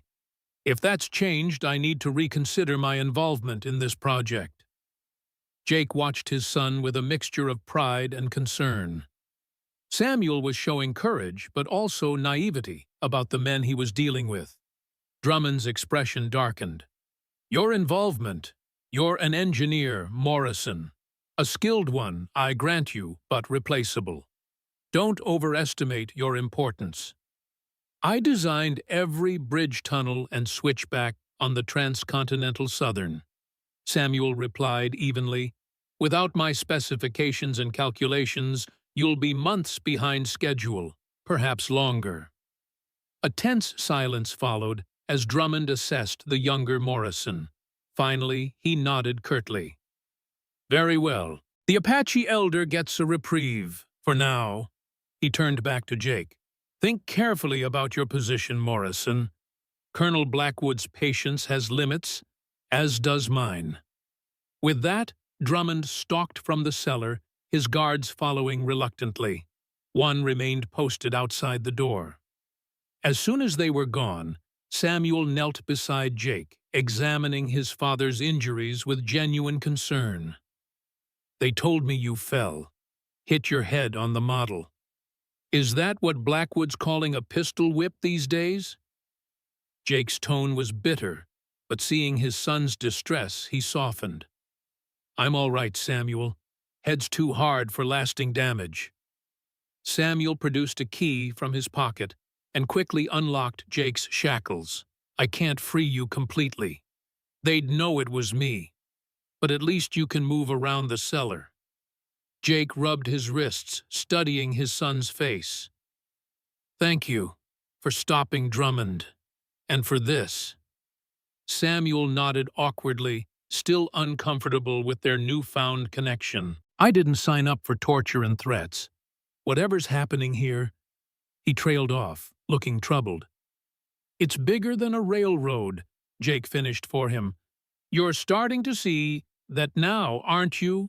Instead of answering directly, Samuel turned to Ayanna, who was tending to Chautham. How is he? Dying, she replied bluntly. Without proper medicine and care, he will not last 2 more days. Samuel hesitated, then reached into his coat and withdrew a small leather case. Here, medical supplies from the railroad infirmary. Not much, but better than nothing. Ayanna accepted the offering with grave dignity. Thank you. Why help us now? Jake asked quietly. What changed? Samuel met his father's gaze directly. After you were taken, I confronted Colonel Blackwood about what you said, about the weapons tests, about lying to me regarding who you were. He paused, conflict evident in his expression. He didn't deny it, any of it. Said sometimes information must be managed for the greater good. Managed, Jake echoed. Convenient word for lying. He still believes in the project, Samuel continued. Says it will save more lives than it costs. That sometimes progress demands sacrifice. "And what do you believe?" Jake challenged gently. Samuel looked away. "I don't know anymore. I believed we were building something great, a connection between East and West, new opportunities for settlement, commerce, education." He gestured helplessly. "Now I learn we're excavating buried chemical weapons, that the army massacred a village to keep it secret, that the man I've respected for months lied to me about my own father." Jake recognized the crisis of faith his son was experiencing, the painful realization that one's mentors and beliefs might be built on deception. He'd seen it in young soldiers during the war, when idealism collided with brutal reality. "The railroad is still your vision," Jake said carefully. "The bridges, the tunnels, they're still your creation. Blackwood and Drummond have corrupted the purpose, not the achievement." Samuel nodded slowly, seeming to draw some comfort from this distinction. "What do you know about these weapons?" "Really?" Jake exchanged glances with Ayanna, who gave a slight nod. 20 years ago, the Army was developing what they called non-lethal weapons, ways to incapacitate hostile forces without killing. One such weapon was a chemical compound that attacked the nervous system. "Poison gas," Samuel said bluntly. "Essentially, yes, though they preferred terms like pacification agent." Jake shifted, easing the stiffness in his joints. "They tested it in Bitter Creek Canyon against a band of Apache they'd captured." The wind shifted. The gas affected the soldiers deploying it, along with everything else in the canyon. Including the company from the 7th Cavalry that disappeared, Samuel realized. The official report claimed an Apache ambush. Jake nodded. The survivors, mostly officers who'd watched from a safe distance, buried the weapons cache and the bodies in caves sacred to the Apache, threatened the local tribes with extermination if they ever spoke of it. Samuel turned to Ayanna. "And your people kept the secret all these years." "We became its guardians," she replied. "The caves were already sacred places where the spirits of ancestors dwell. After the poison, they became forbidden. Only medicine people like Chotham could enter to perform rituals that kept the evil contained. And now Blackwood and Drummond want to dig it up," Samuel concluded grimly. "For what purpose?" "Drummond claims they've solved the stability problem," Jake said, "created a new version that works as originally intended, but they need the original compound to complete it." "I don't believe that," Samuel replied. "If they've created a new version, why risk excavating unstable chemicals buried for decades?" Ayanna spoke up, her voice stronger than before. "Because they lie. The weapons they buried were not just gas. There was something else. Something worse." Jake turned to her sharply. "What do you mean?" "Chotham told me stories of the testing, of metal canisters that spread not just poison mist, but something that lived in the mist. Tiny spirits that entered bodies and remained, causing sickness that spread from person to person." Biological agents, Jake realized with growing horror. They were testing biological weapons alongside the chemical ones. Samuel looked skeptical. "Diseases as weapons? That's medieval thinking." "Not so medieval," Jake countered. "The Army experimented with infected blankets during the earlier Indian Wars, and European powers have researched biological warfare for decades. If true," Samuel said slowly, "this goes far beyond anything Colonel Blackwood described. He spoke of bringing civilization progress, not weapons of mass destruction." "Blackwood is a true believer," Jake observed, "in American supremacy at any cost. The railroad prosperity they're just means to an end, creating the infrastructure needed for his real vision."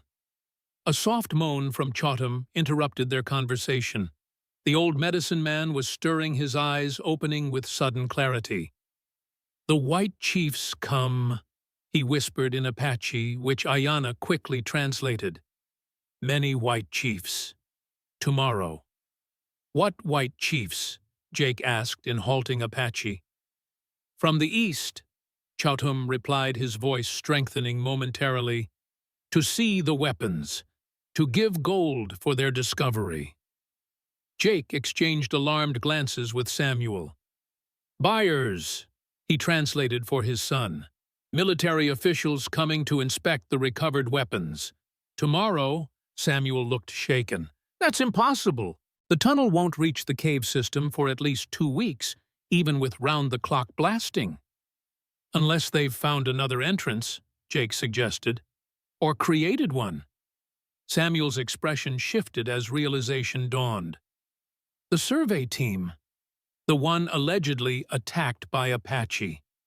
They weren't surveying for the railroad at all. They were looking for a direct route to the caves," Jake confirmed.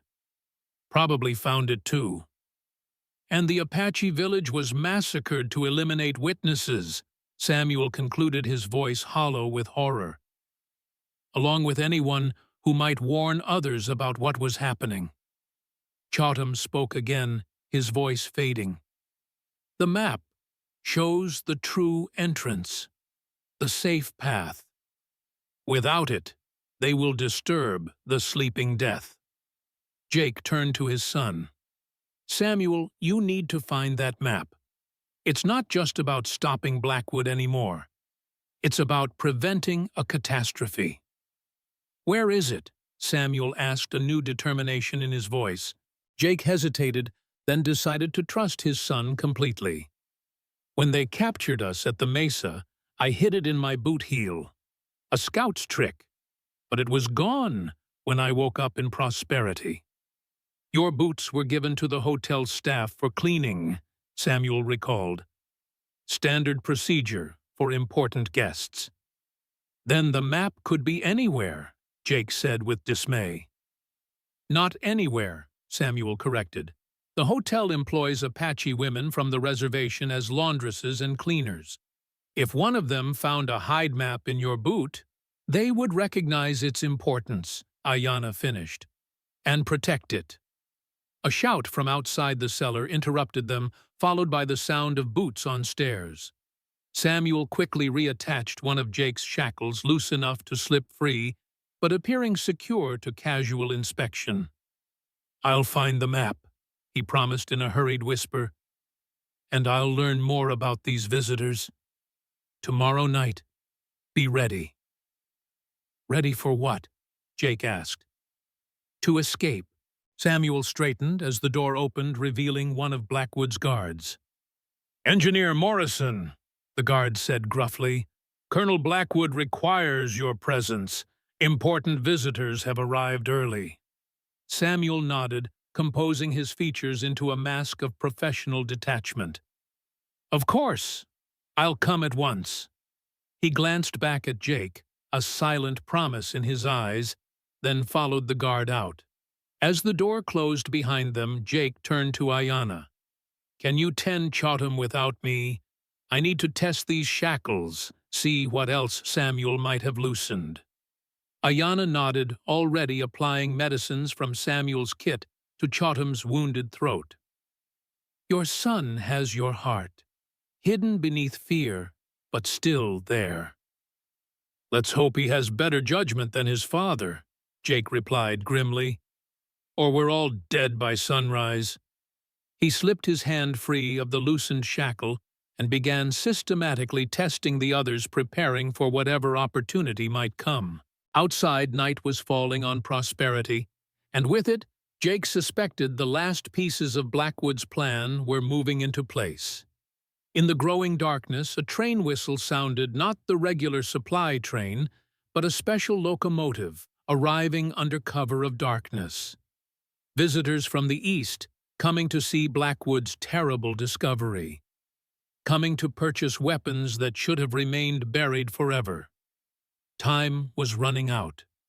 Night fell over Prosperity like a shroud, bringing with it an unnatural silence. No piano music drifted from the saloon, no raucous laughter of railroad workers celebrating payday.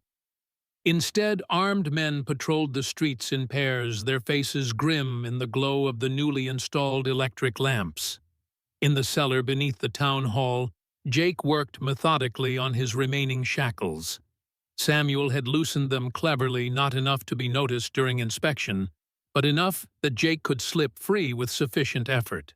His wrists were raw and bleeding by the time the last iron cuff fell away, but he barely registered the pain. "How is he?" Jake asked, moving to where Ayanna tended Chowtam.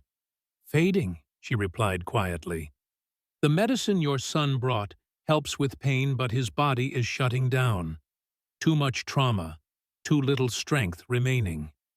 The old medicine man lay on a thin pallet, his breathing shallow and irregular. His eyes, once sharp with wisdom and defiance, now stared vacantly at the ceiling.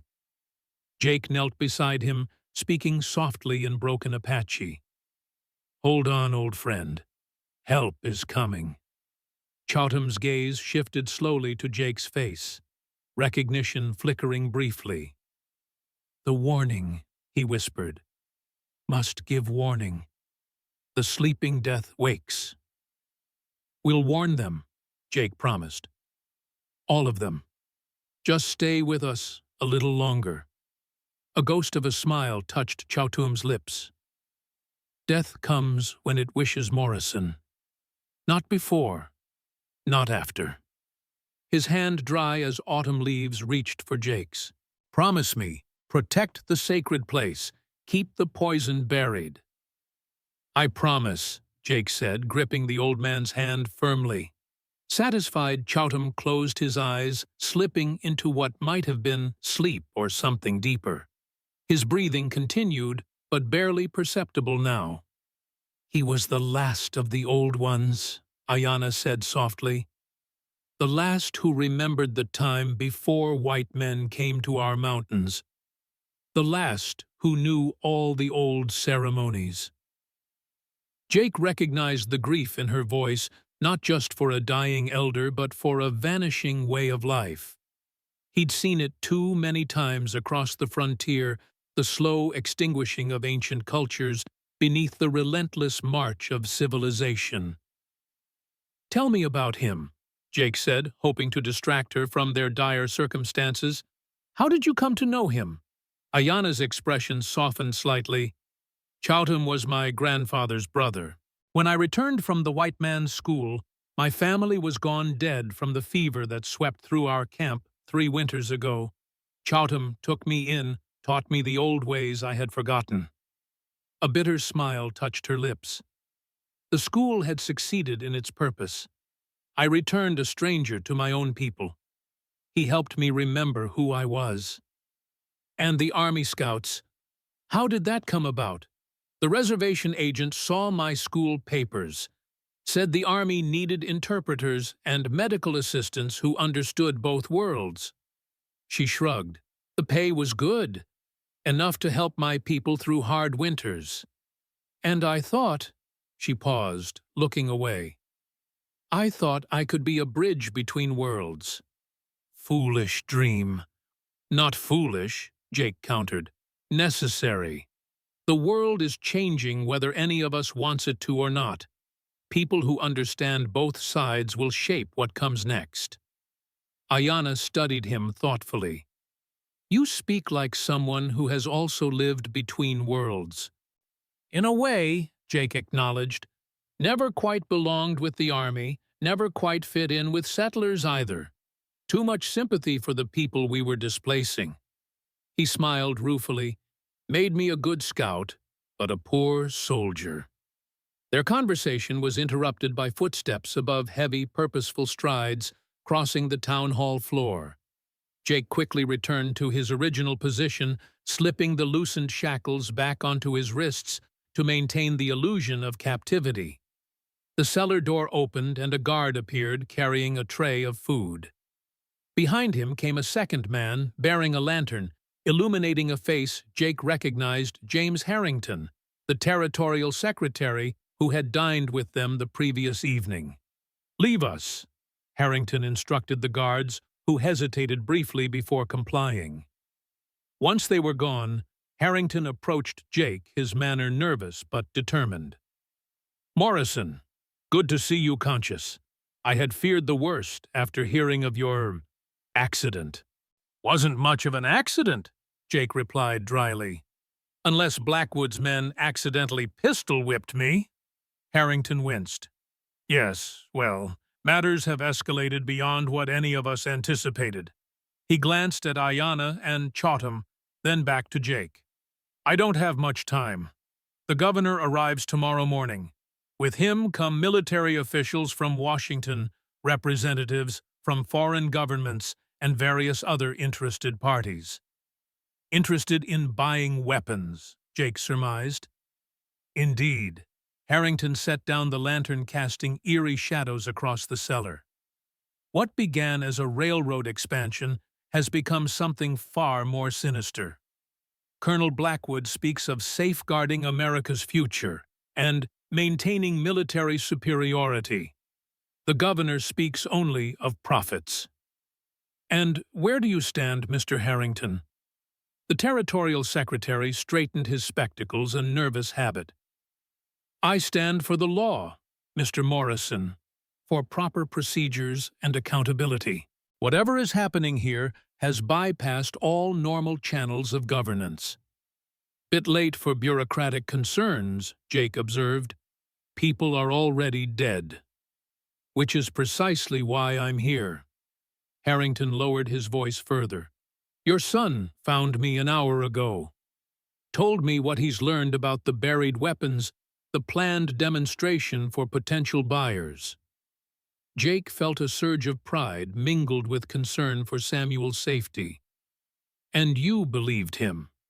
"I've suspected something was amiss for weeks. The governor's sudden interest in this particular railroad route, the unusual military presence, Colonel Blackwood's authority to act without oversight." Harrington shook his head. "But I had no proof, no specifics, until now." "What does Samuel want you to do?" "Provide a distraction. Tomorrow morning I'm to raise procedural objections during the welcome ceremony for our distinguished visitors. Create confusion, buy time." Harrington looked doubtful about his chances of success. "Meanwhile, your son has secured means of transportation and weapons for your escape." Jake studied the territorial secretary, searching for signs of deception and finding none. Either Harrington was sincere in his desire to help, or he was an exceptional actor. "Why risk your position to help us?"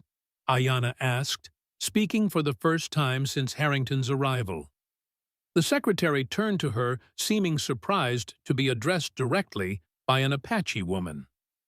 "Because I've read the territorial charter, madam.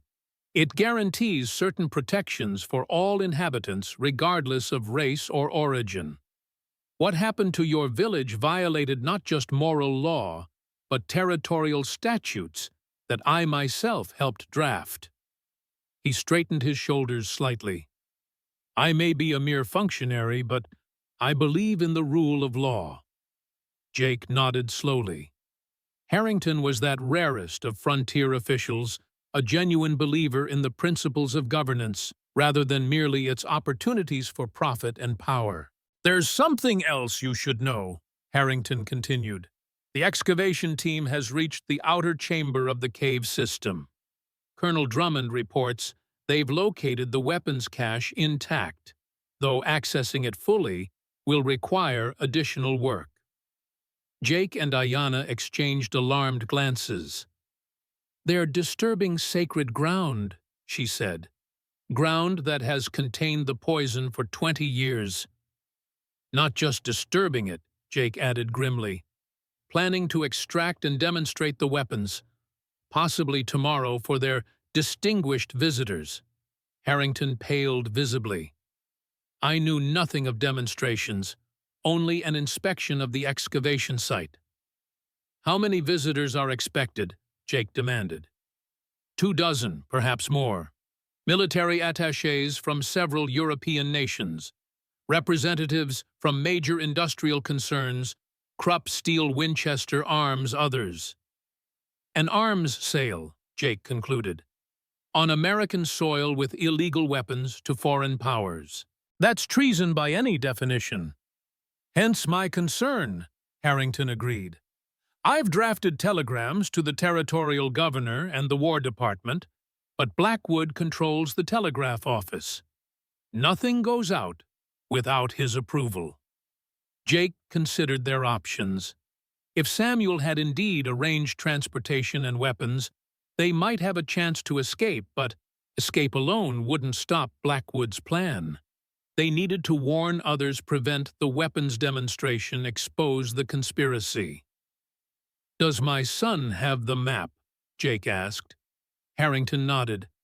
"Retrieved this afternoon from an Apache laundress who had found it in your boot. He's memorized the safe route to the sacred caves." "Then we need to—" The cellar door burst open, cutting off Jake's words. Alexander Blackwood himself stood framed in the doorway, flanked by armed guards. "Secretary Harrington," Blackwood said coldly, "what a surprise to find you here, conducting unauthorized interviews with prisoners." Harrington turned visibly startled, but maintaining his composure. "Colonel Blackwood, I was ensuring the prisoner's condition meets territorial standards, as is my duty." "Your duty," Blackwood echoed with a thin smile. "Always the dedicated civil servant." He stepped into the cellar, his bearing as military straight as ever, despite the late hour. "And telling them about tomorrow's visitors, was that also your duty?" Harrington paled but stood his ground. "Those visitors are representatives of sovereign nations. Their presence should be properly documented through official channels." "The official channels, Mr. Harrington, are precisely what we're bypassing, for reasons of national security." Blackwood turned his attention to Jake. "I see you've freed yourself from your restraints. Resourceful as always, Morrison." Jake didn't bother denying it. "Game's up, Alex. Harrington knows about the weapons. Samuel knows. By morning, others will too." "Others?" Blackwood raised an eyebrow. "You overestimate your influence, old friend. By morning, our demonstration will be complete. Contracts will be signed, and history will be made." He gestured to his guards. "Secure them, all three." As the guards moved forward, Jake tensed, preparing to fight, despite the hopelessness of their situation. 3 against 6, in a confined space, with Ayanna protecting Chotham, the odds were impossible. "That won't be necessary, Colonel." The new voice came from the doorway. Samuel stood there, a Colt revolver held steady in his hand, aimed directly at Blackwood's chest. "Samuel," Blackwood said, surprise giving way to disappointment. "I expected better from you." "And I from you, Colonel." Samuel's voice was steady, his engineer's precision evident in the way he held the weapon, not with a gunman's flair, but with calculated purpose. "Step away from my father. Tell your men to drop their weapons." For a tense moment, no one moved. Then Blackwood laughed, a genuine sound of amusement that echoed strangely in the cellar. "This is what it's come to, threatening to shoot me over some Apache prisoners and questionable military research. Over the massacre of innocent people," Samuel corrected. "Over illegal weapons sales to foreign powers. Over lies to me, to the governor, to everyone involved in this project." Blackwood's amusement faded, replaced by something harder. "You're a smart boy, Samuel. Too smart to throw away your future over misplaced idealism. The railroad you've designed will transform this territory, bring prosperity to thousands. Are you willing to sacrifice all that?" "Not the railroad," Samuel replied. "Just the weapons program hidden beneath it." Jake watched the exchange with a mixture of pride and fear. His son showed courage, but Blackwood was dangerous, especially when cornered. "The weapons program, as you call it, will ensure American military superiority for the next century." Blackwood said, his voice taking on the cadence of a practiced speech. It will prevent wars, not start them. Save lives, not end them. By selling chemical and biological weapons to European powers, Samuel challenged. By unleashing plagues that can't be controlled once released. Blackwood's expression darkened. You've been listening to Apache superstitions and your father's frontier paranoia. The weapons are fully controllable, their effects precisely calibrated. Like they were 20 years ago, Jake interjected, when they killed your own soldiers along with the Apache test subjects. Regrettable failures in early testing, Blackwood dismissed. Science advances through trial and error. The current formulations are perfect. Perfect enough to demonstrate tomorrow, Samuel pressed. With foreign military observers standing nearby, are you that confident, Colonel? Something flickered across Blackwood's face, doubt perhaps, or calculation. The demonstration will use minimal amounts under controlled conditions. The observers will be at a safe distance. There is no safe distance, Ayanna spoke up from beside Chotham's pallet. The poison seeps into the ground, the water. It remains for generations. My people still cannot hunt in Bitter Creek Canyon. Nothing lives there 20 years later. Blackwood's jaw tightened with irritation. The opinions of an Apache woman on military science are hardly relevant. Her opinion on what happened to her people is entirely relevant, Samuel countered, as is my father's experience as a witness to the original tests. Jake realized his son was stalling, keeping Blackwood engaged in debate. But to what end? The guards still had their weapons, though they seemed uncertain whether to use them with their commander potentially in the line of fire. The answer came with a commotion from upstairs, shouts running, footsteps, the unmistakable sound of fists meeting flesh. Blackwood's head snapped toward the ceiling, his expression darkening further. "What have you done?" he demanded of Samuel. A slow smile spread across Samuel's face. "Created a distraction. The Apache workers in prosperity don't appreciate their people being massacred and imprisoned, especially when someone provides them with weapons and a plan." As if to confirm his words, gunshots sounded from above, followed by more shouting. Blackwood's guards looked increasingly nervous, glancing toward the door. "You've started an uprising," Blackwood said incredulously. "In my town, against my men." "Not an uprising," Samuel corrected. "A diversion. By morning, everyone will know what you've been planning. The governor, the army command, the Justice Department." Blackwood's composure cracked for the first time since Jake had known him. "You fool. Do you think this is a simple case of corruption or overreach? This program has authorization from the highest levels of government. The president himself has approved the research, not the sale to foreign powers," Harrington interjected, finding his courage. "Not the illegal testing on American soil, not the massacre of civilians to cover it up." Blackwood ignored him, focusing on Samuel.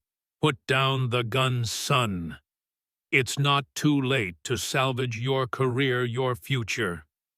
The railroad will still need its chief engineer, whatever happens with the research program." For a moment, Samuel hesitated and Jake feared his son might waver. Then Samuel shook his head firmly.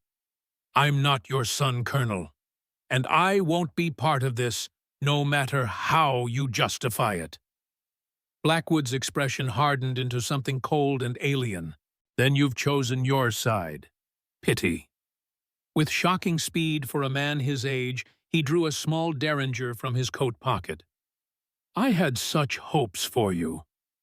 Several things happened at once. Jake lunged forward, chains forgotten. Samuel fired his shot, going wide as one of the guards tackled him. Blackwood aimed his derringer not at Samuel or Jake, but at Chotham's motionless form. Ayanna threw herself across the medicine man's body as Blackwood fired. The small-caliber bullet meant for Chotham struck her instead, tearing through her shoulder. She cried out, collapsing beside the elder. "No!" Jake roared, barreling into Blackwood with the full force of his weight and rage. They crashed into the cellar wall, Blackwood's head striking stone with a sickening crack. The colonel slumped, dazed but conscious. The cellar erupted into chaos. Guards grappled with Samuel, trying to disarm him. Harrington cowered in a corner, uselessly shouting for order. Jake seized Blackwood by his immaculate coat and slammed him against the wall again. "It's over, Alex," Jake growled. "Whatever happens to me, to any of us, your precious project is exposed. By morning, the truth will spread faster than your poison gas ever could." Blackwood's eyes focused on Jake's face, blood trickling from his scalp where it had struck the wall. "You've always been short-sighted, Morrison, unable to see the bigger picture." Despite his predicament, his voice remained controlled, aristocratic.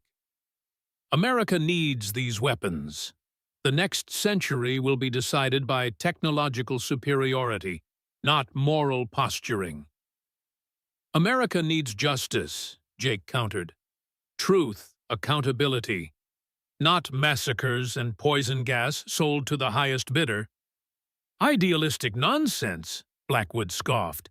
"The kind of thinking that would leave us vulnerable to every European power developing the same technologies without our moral compunctions." A gunshot rang out louder than Blackwood's derringer had been. One of the guards crumpled, clutching his leg.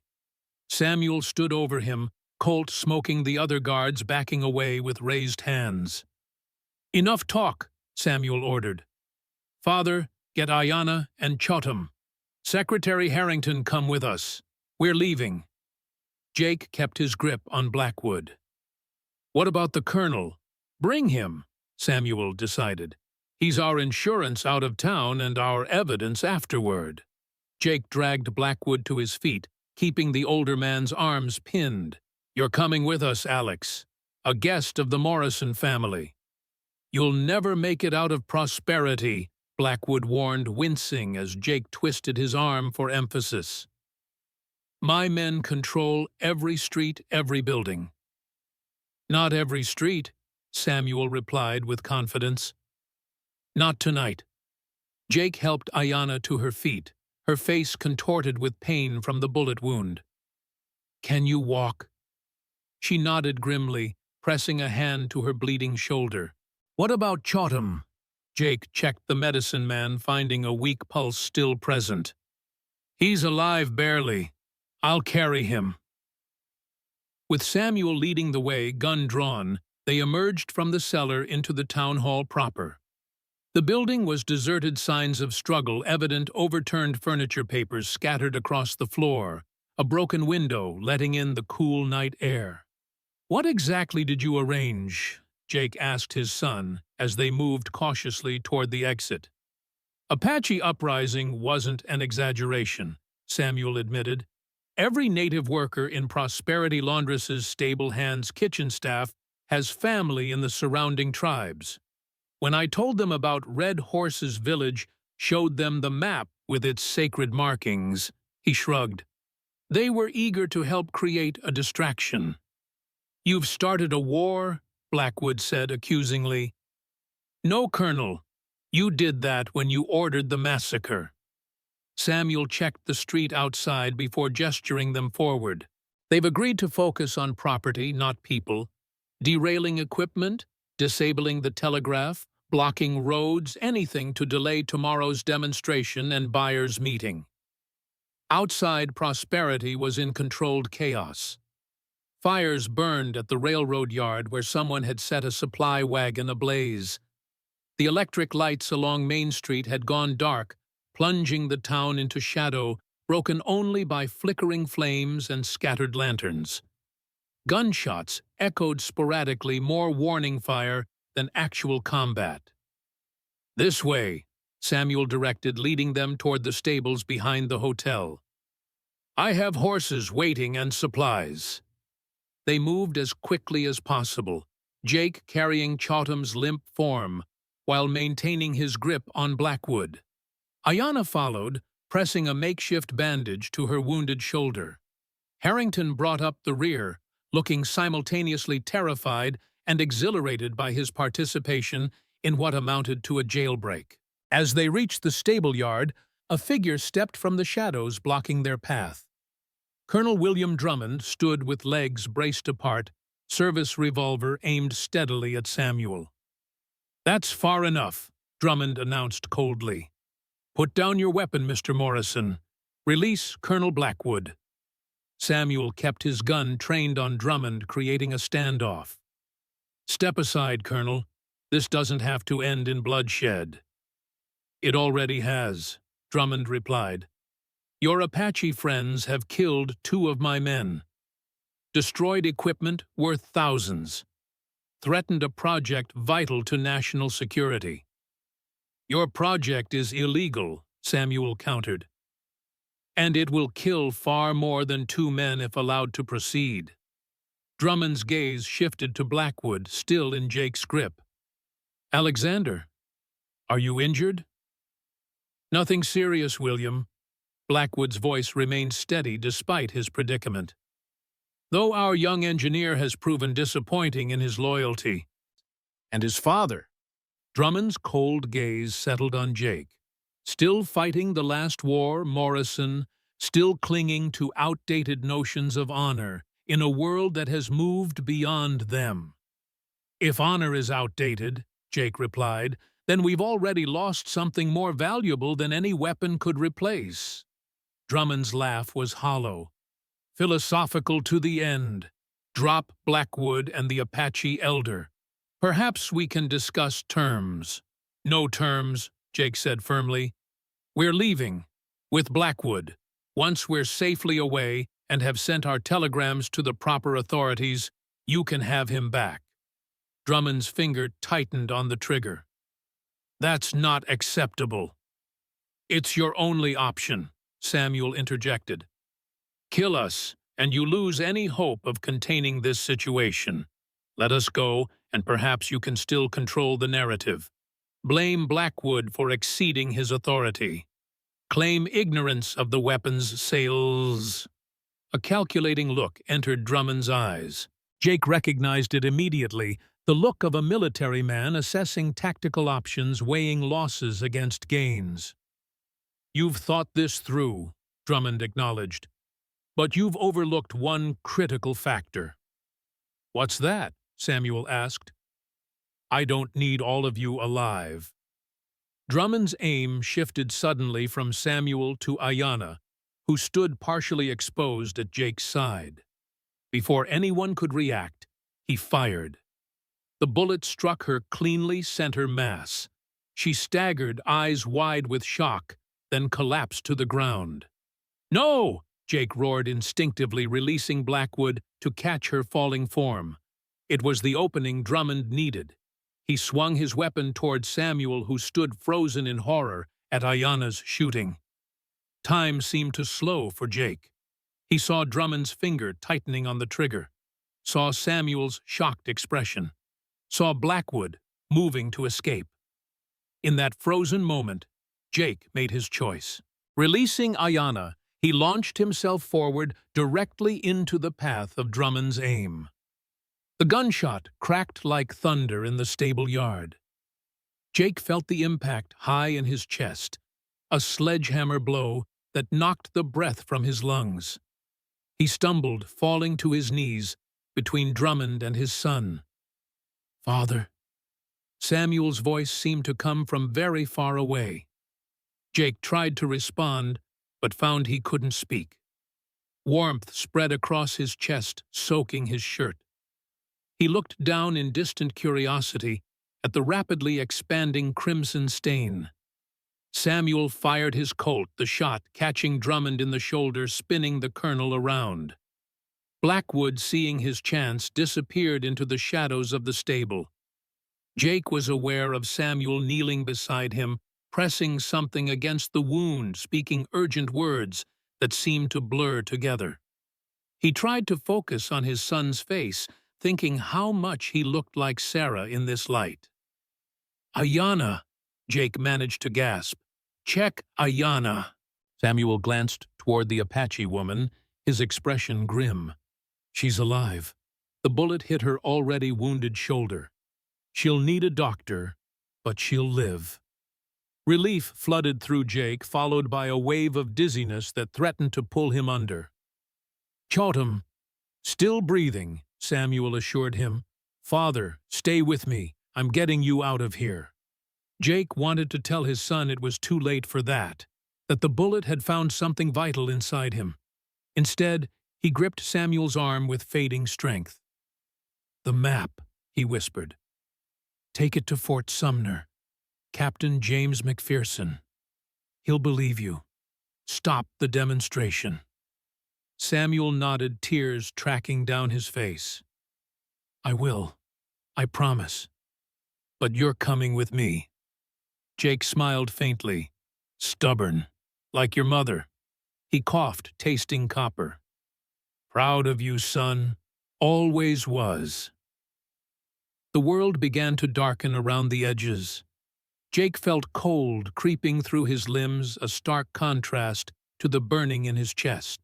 Voices shouted in the distance, Blackwood's men, perhaps, or more Apache workers. Samuel was lifting him now, the movement sending fresh agony through his wounded chest. Jake tried to tell him to leave, to save himself and the others, but no words came. As consciousness began to slip away, Jake's last thought was of Sarah. Her smile, her laugh, the way she'd looked holding infant Samuel in her arms. He'd spent 15 years believing he'd failed them both. Maybe, just maybe, he'd finally gotten something right. Darkness claimed him. Consciousness returned to Jake Morrison in fragments, the rhythmic creak of wagon wheels, the scent of pine and sage, the murmur of voices nearby. Pain throbbed in his chest with each heartbeat, dull and insistent beneath layers of bandages. He tried to open his eyes, finding even this simple action required monumental effort. "He's waking," someone said, a woman's voice. "Ayanna." A face appeared above him, features blurred at first, then resolving into his son's concerned expression. "Father, can you hear me?" Jake tried to speak, managing only a dry rasp. Samuel lifted his head gently, bringing a canteen to his lips. The water was cool and sweet, bringing immediate relief to his parched throat. "Where?" Jake managed after a moment. "Apache Pass," Samuel replied, 15 miles west of Prosperity. We've been traveling through the night." Jake's vision cleared further, allowing him to take in his surroundings. He lay in the back of a wagon sheltered by a canvas cover. Dawn light filtered through the fabric, painting everything in soft amber hues. Beside him, Chautam lay motionless, his breathing shallow but steady. "You should be dead," Ayanna said, matter-of-factly appearing at Samuel's side. Her left arm was immobilized in a sling face, drawn with pain, but eyes alert. "The bullet passed through your lung, missed your heart by an inch. A white doctor would say, it's impossible you survived." "And an Apache doctor?" Jake asked weakly. A ghost of a smile touched her lips. "Would say the spirits are not finished with you yet." Jake attempted to sit up immediately, regretting the decision, as fiery pain lanced through his chest. Samuel gently pressed him back down. "Easy," his son cautioned. "Dr. Matthews says you need complete rest. The bullet's out, but you've lost a lot of blood." "Dr. Matthews, town doctor from Prosperity," Samuel explained. "One of the few decent men there. He helped us escape, treated you and Ayanna right in the stable yard while Blackwood's men were distracted by the fires." Jake processed this information slowly, his mind still foggy. "Blackwood Drummond." "Blackwood disappeared during the fighting," Samuel replied grimly. "Drummond's wounded but alive, probably back in prosperity by now, organizing a search party. The weapons demonstration. Delayed but not cancelled according to Dr. Matthews. The buyers and military observers arrived by special train just as we were leaving town. The governor is with them. Jake closed his eyes briefly, gathering his strength.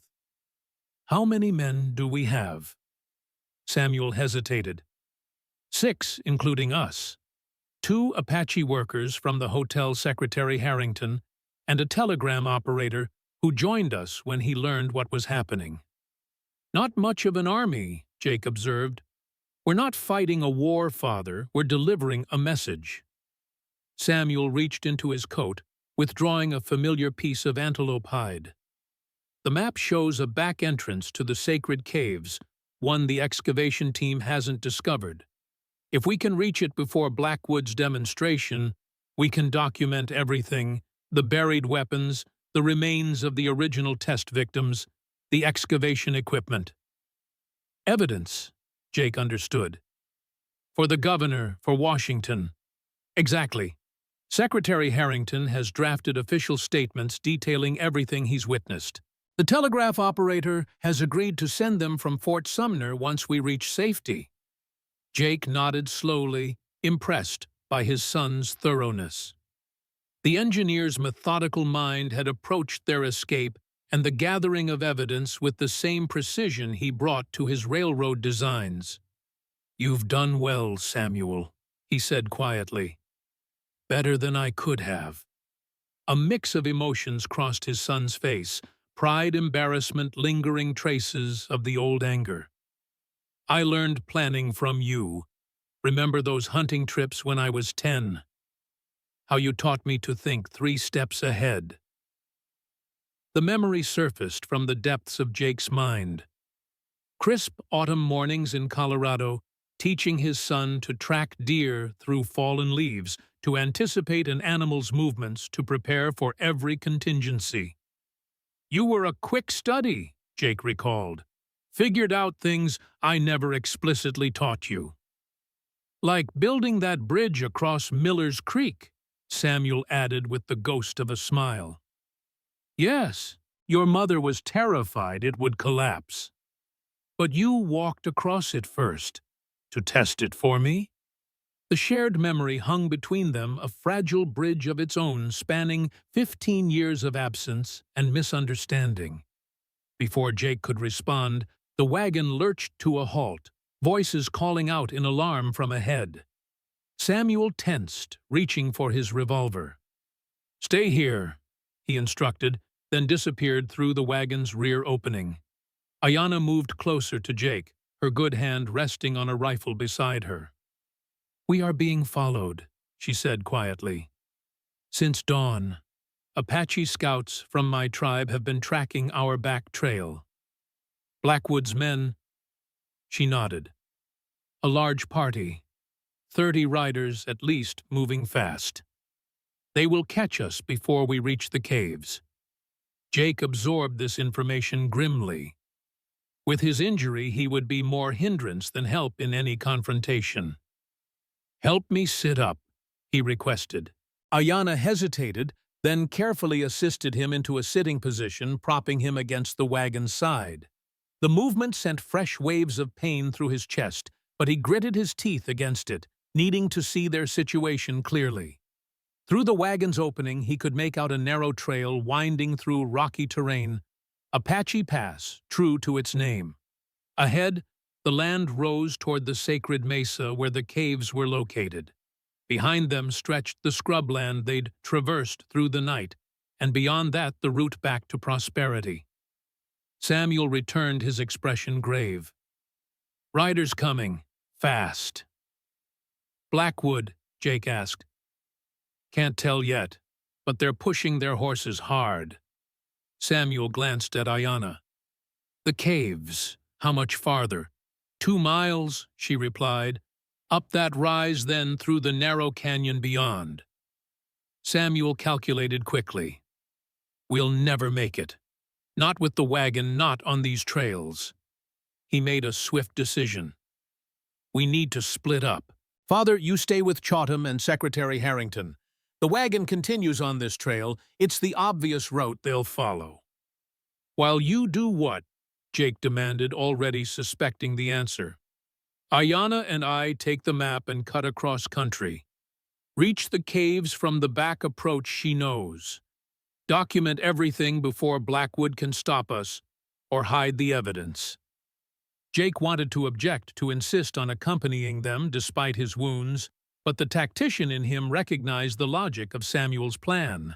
The wagon would be the decoy drawing pursuit, while the smaller party moved undetected to their real objective. Take the telegram operator with you, Jake suggested.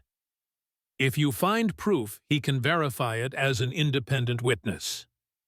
Samuel nodded. Good idea. He hesitated, then embraced Jake carefully, mindful of his injuries. I'll see you at Fort Sumner. 2 days from now. Be careful, son, Jake said, gripping Samuel's arm. Blackwood's desperate now. He'll have nothing to lose. I learned caution from you too, Father. Samuel's smile was grim, but determined. Stay alive. I didn't find you after 15 years just to lose you again. With that, he was gone, calling orders to their small band of allies. Through the wagon opening, Jake watched his son help Ayanna down, saw them confer briefly with a nervous-looking young man who must be the telegraph operator, then disappear into the rocky terrain east of the trail. Minutes later, the wagon lurched forward again, continuing along the main path toward the sacred mesa. Secretary Harrington climbed in back his city clothes, now dust-covered, and rumpled his spectacles slightly askew on his thin face. Mr. Morrison, he greeted Jake. Good to see you conscious. We were quite concerned. What's our situation? Jake asked, having no patience for pleasantries. Dire, I'm afraid. Harrington settled himself beside Chautham's still form, checking the elder's pulse with surprising gentleness. Our scouts report at least 25 mounted men in pursuit, heavily armed. Colonel Blackwood and Colonel Drummond among them. And the governor's party, the weapons buyers, following in carriages according to our information. The demonstration has been rescheduled for noon today. Harrington removed his spectacles, polishing them nervously on his sleeve. If Samuel and Miss Ayanna cannot reach the caves and secure evidence before then... He left the sentence unfinished, but Jake understood the implications. Once the weapons were demonstrated and sales concluded, there would be too many powerful interests invested in keeping the truth buried. Their window for exposing the conspiracy was closing rapidly. How many rifles do we have? Jake asked. 3 plus your revolver, Harrington replied. Though I must confess I'm not much of a marksman. You don't need to be, Jake assured him. We just need to buy time. Make enough noise to convince Blackwood we're the primary threat, while Samuel and Ayanna reach the caves. Understanding dawned in Harrington's eyes. We're the diversion. Exactly. Jake gestured toward the front of the wagon. Tell our driver to find a defensible position, high ground if possible, with good visibility and multiple escape routes. And then we may our stand, Jake said simply. And hope it's enough. An hour later, they had their position, a natural fortress of tumbled boulders atop a rise overlooking the trail to the sacred mesa. The wagon had been concealed in a dry wash nearby Chautham, hidden safely within it. The 2 Apache workers who had accompanied them from Prosperity took up positions on the flanks, while Jake and Harrington occupied the center, rifles ready. Jake's wound made every movement agony, but he forced himself to focus through the pain. His life, all their lives, depended on delaying Blackwood's forces long enough for Samuel to complete his mission. They're coming, Harrington reported, peering through a small brass spyglass. 24 riders moving fast, Blackwood and Drummond in the lead. Jake positioned himself behind a large boulder, bracing his rifle carefully to minimize the strain on his injured chest. Remember, Secretary, We're not trying to kill them. Just slow them down. Aim for the ground, near the horses, make them rear, and throw their riders if possible." Harrington nodded nervously, his hands shaking slightly as he prepared his own weapon. "I've never fired at another human being," he admitted.